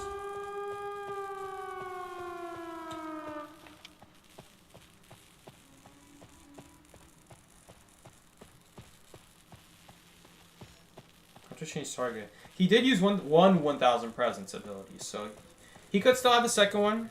I mean, they take so long to charge her. Nice, we do survive that. And he didn't connect the gates yet. He just swapped with him and stunned him. Seems kind of redundant when you just got a hit speed bonus, but alright. I respect it. I mean, it stalls. We're just trying to kite 20 seconds for the gate, so that might be the right play. Oh, God. Oh, we're so screwed here. Because he just uses his ability. Oh, he actually swung the second time, at least. Maybe he didn't have any more ability. We're dead. It's okay. We should still get a tie here. He was forced to use 1,000 presence on me, so he should have 0 of those movement abilities now. He might get 1 right now. It might like be coming back off a cooldown right now, but that's all he has. He'll just have that 1. He might not even have it. He's just walking normally. Yeah, he doesn't even have it. He's just forced to walk normally, so we will get a tie here. That's fine. That's fine. Okay, in that situation, Knight is really bad. Knight is really bad in that situation because if we predict that he's going to attack, then he could just use both his charges if he has them, which maybe he didn't have any charges. Or if I predict double abilities, then he might just swing. Now, maybe what I should be doing is, again, this is like always risky, but it's better than what I did. I should probably be predicting the hunter to use their ability first because they're probably predicting me to swing because maybe I'll get scared. But, you know, it's a 50-50 at the end of the day. You know, once we get into this game of Hunter predicting my prediction, like, I'm going to predict their prediction. But, like, what if they're predicting me to predict that they're going to swing, right? Right? So, they're going to use their ability. But I predict that, all right? I'm predicting that they're going to predict that I'm predicting it. Does that even make sense? Okay, what am I trying to say here?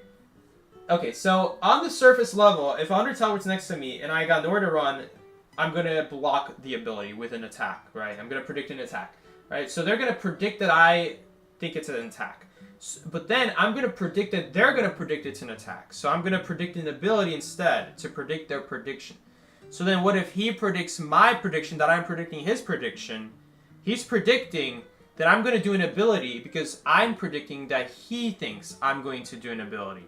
Because obviously, what kind of top tier player would think that you're going to go for an attack? That would be the obvious play, right? The obvious move is to go for an attack, but I'm a top tier player. So a top tier player wouldn't go for an attack, right? Because a numbskull hunter would attack in that situation, right? Right? So then I predict an ability. So what if the hunter predicts that I'm predicting an ability?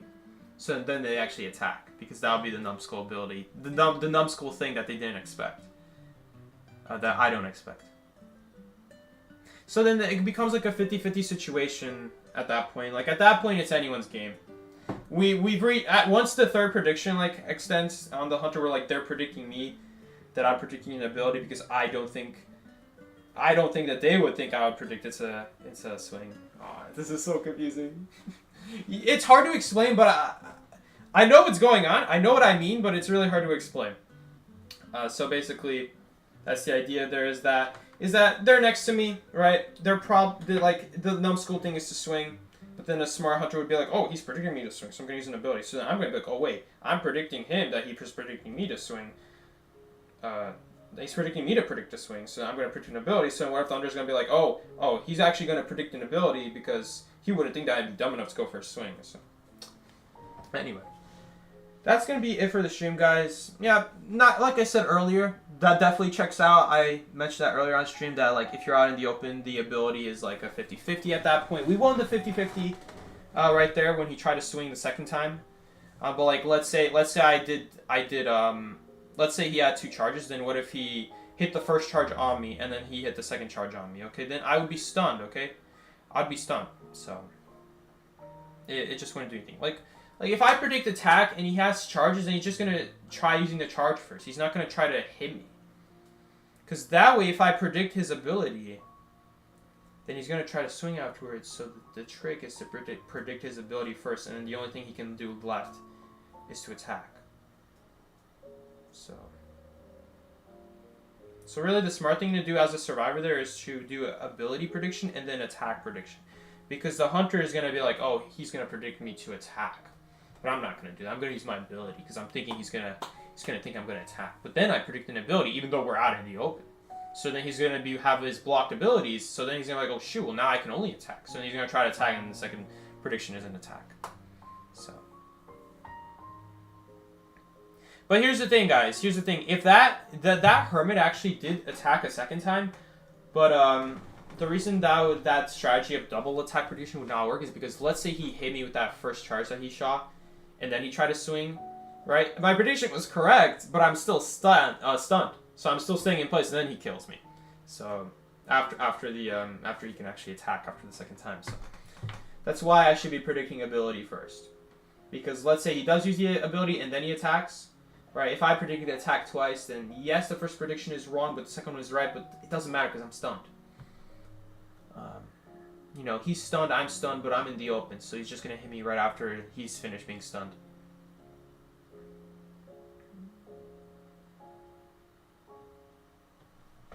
Anyway. Alright guys, we're going to end the stream here. Thank you so much for watching today's stream. We're going to come back tonight in rank match when he's going to be available. I'm guessing he's going to be available this Thursday, so we're going to play him and we're going to check him out. He's going to be a lot of fun, and hopefully we're going to face some, I would say, better hunters. Like, these hunters were not the worst, but we're not facing, like, the best S-tier hunters. We faced a lot of violinists today. We faced a Wu Chang. We faced a Nide, which was, I think it's a great intro to Night, so that when we're going to be going against Opera Singer and stuff like Shadow and stuff like Go Man, it's not going to be so confusing, like, oh my god, okay, so he can do both abilities and attacks, and he has multiple abilities, so if we predict the ability, then he can just do another ability afterwards. Like, this is simple because after the hunter uses one ability, they don't have another one, so I could show you guys, okay, if we just wait for them to use their ability and dodge it, and then I predict an attack, there's nothing they can do. So, or let's say they use a violin note, right? And then obviously they're going to use a second violin note because they can't swing me because I'm too far away. So then that would be a great example of like, okay, I'm going to predict their ability, and there's nothing Elder can do, right? They can't swing at me because I'm too far away, and if they use their ability gets blocked. So that's like a great intro. Same thing with Wu Chang. Wu Chang used his umbrella on me early on. He doesn't have any ability later on, so he can only attack me, and then obviously there's nothing he can do. So kind of like baiting out their ability, so then I can block their attack. So that's showing how good the attack block can be, right? But if I do not, if I'm far from the hunter, they cannot hit me, right?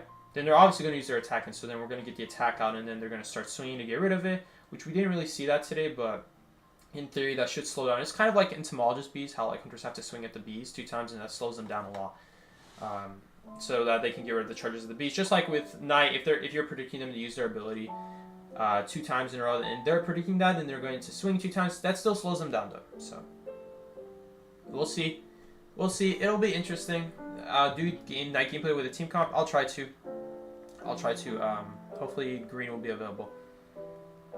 But yeah, guys, thank you so much for watching. Psyche, what time is Phasmo? Can you give me time? So it's gonna be the same time as rank. So like same time as I always start streaming. 7 o'clock. Oh shoot, that's Dominic. 8 o'clock EST. I don't actually live in EST, so I just say 7 o'clock by mistake. 8 o'clock EST. That's when we stream. That's when I'm going to be streaming Phasmophobia. So, Luca, if you can show up, that'd be fine. If not, that's alright too. I think we'll have Miki, so we'll see. Anyway, guys, my voice is hurting. Thank you so much for joining along this stream. I will see you all later. And yeah, take care. This has been Psyche. Peace out, everybody.